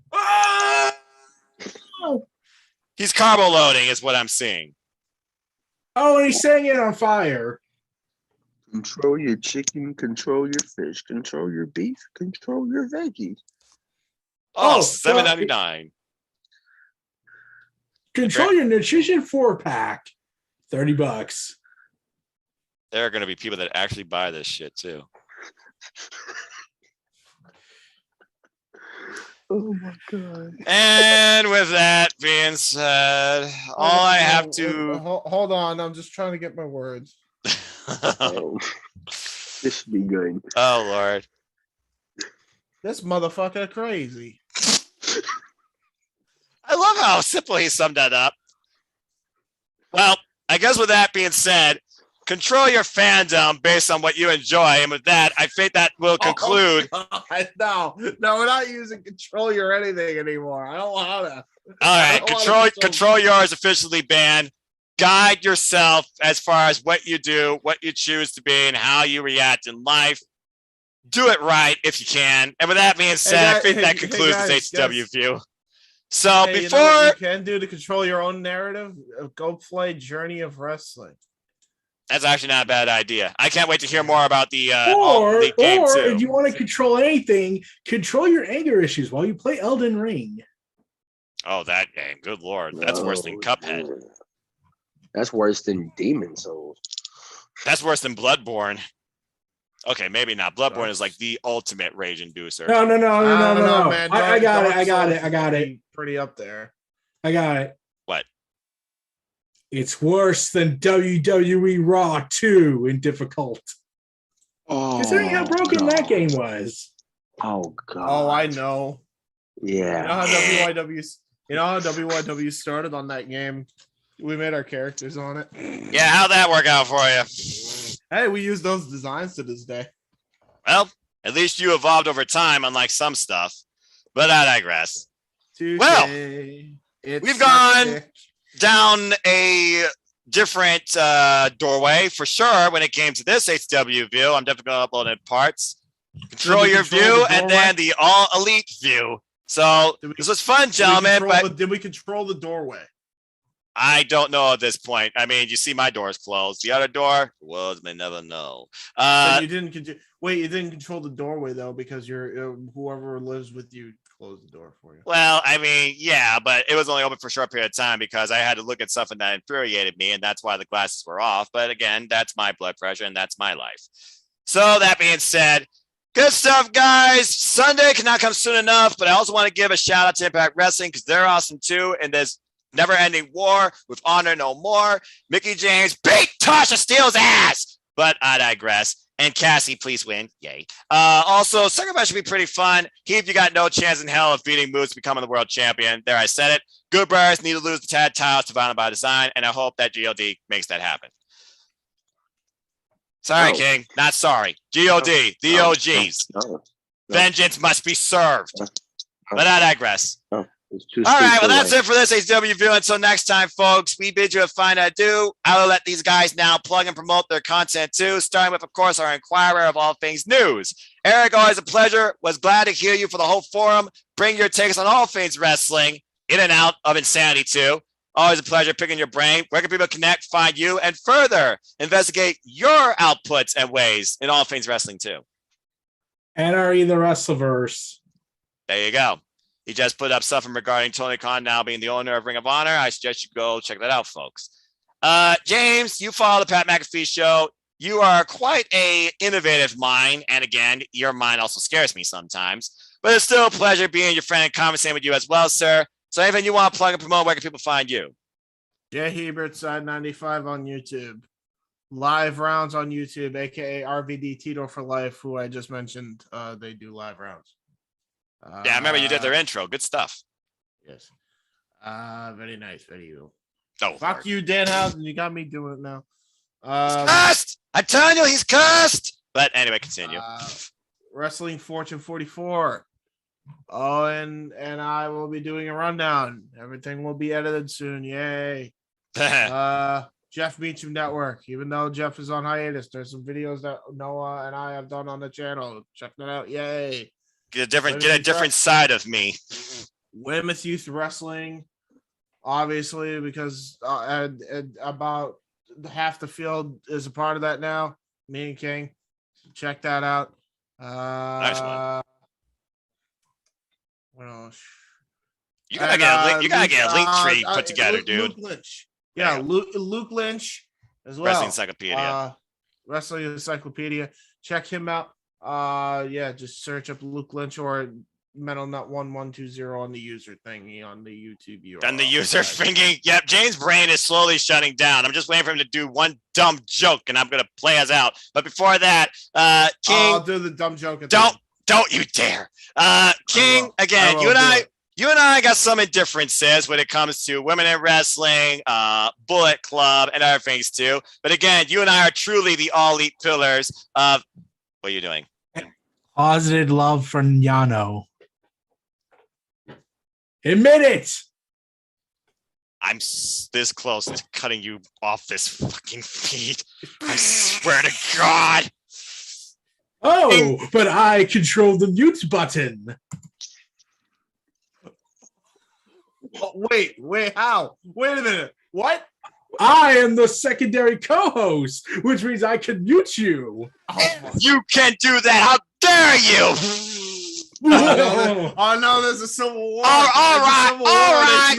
Hey, shut up. First off, this went way off a tangent. And secondly, I'm Sweden. I have no part. King, plug and promote your stuff. Always a pleasure, my friend. Where can people connect to find you? Always a pleasure. Y'all can follow me on Twitter at AMT Roman numeral AMT Roman numeral 23, and then the number itself. You can also check out the latest episode I did on Cameron Johnson's podcast with the CJ&E podcast. had a fill-in for his other co-host Eric Earl Cole on yesterday. So go check out the AEW predictions and preview video on his channel if you want my other intake. Well, the same takes I had here, but differently Right. from that episode. You know, a different perspective, but also short, sweet, simple, and to the point. I mean, heck, this is the third forum now I've taught AEW Revolution, and later today, one more on the Daily Slam. Follow me, folks, on Instagram, Twitter, and YouTube, and Foster 1916. We only wish to encourage you to just enjoy life and enjoy professional wrestling too. That is it for this absolutely insane, how am I still sober and awake too, edition of the ATW View. Been a hell of a first year, gentlemen. I'm sure we're going to make year 2 even crazier. And hopefully we'll get our preacher man and our queen and others to join along in this forum too. And James, since you become a part of it, you've been a hell of an addition to it too. So I guess with that being said, make a positive impact in life, folks. Be all lead if you haven't already to really re-engage yourself as a wrestling fan. And before James says something dumb, I'm going to say to you all, have a good night. I think his brain has finally rested since Danhausen's out of his house. That's it.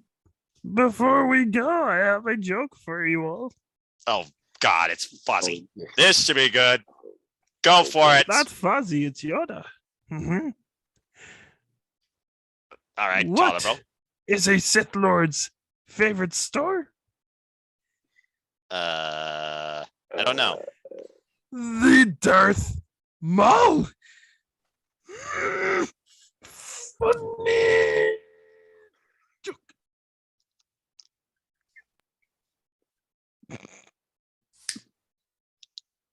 Oh, wait. Damn it! Touch! Got him. You have failed this view, Noah. I'm so done with all of this.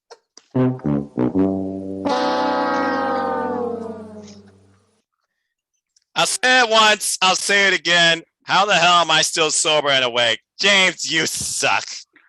Goodbye and good night, everybody. Till next time for WrestleMania 38, Buck Stupendous.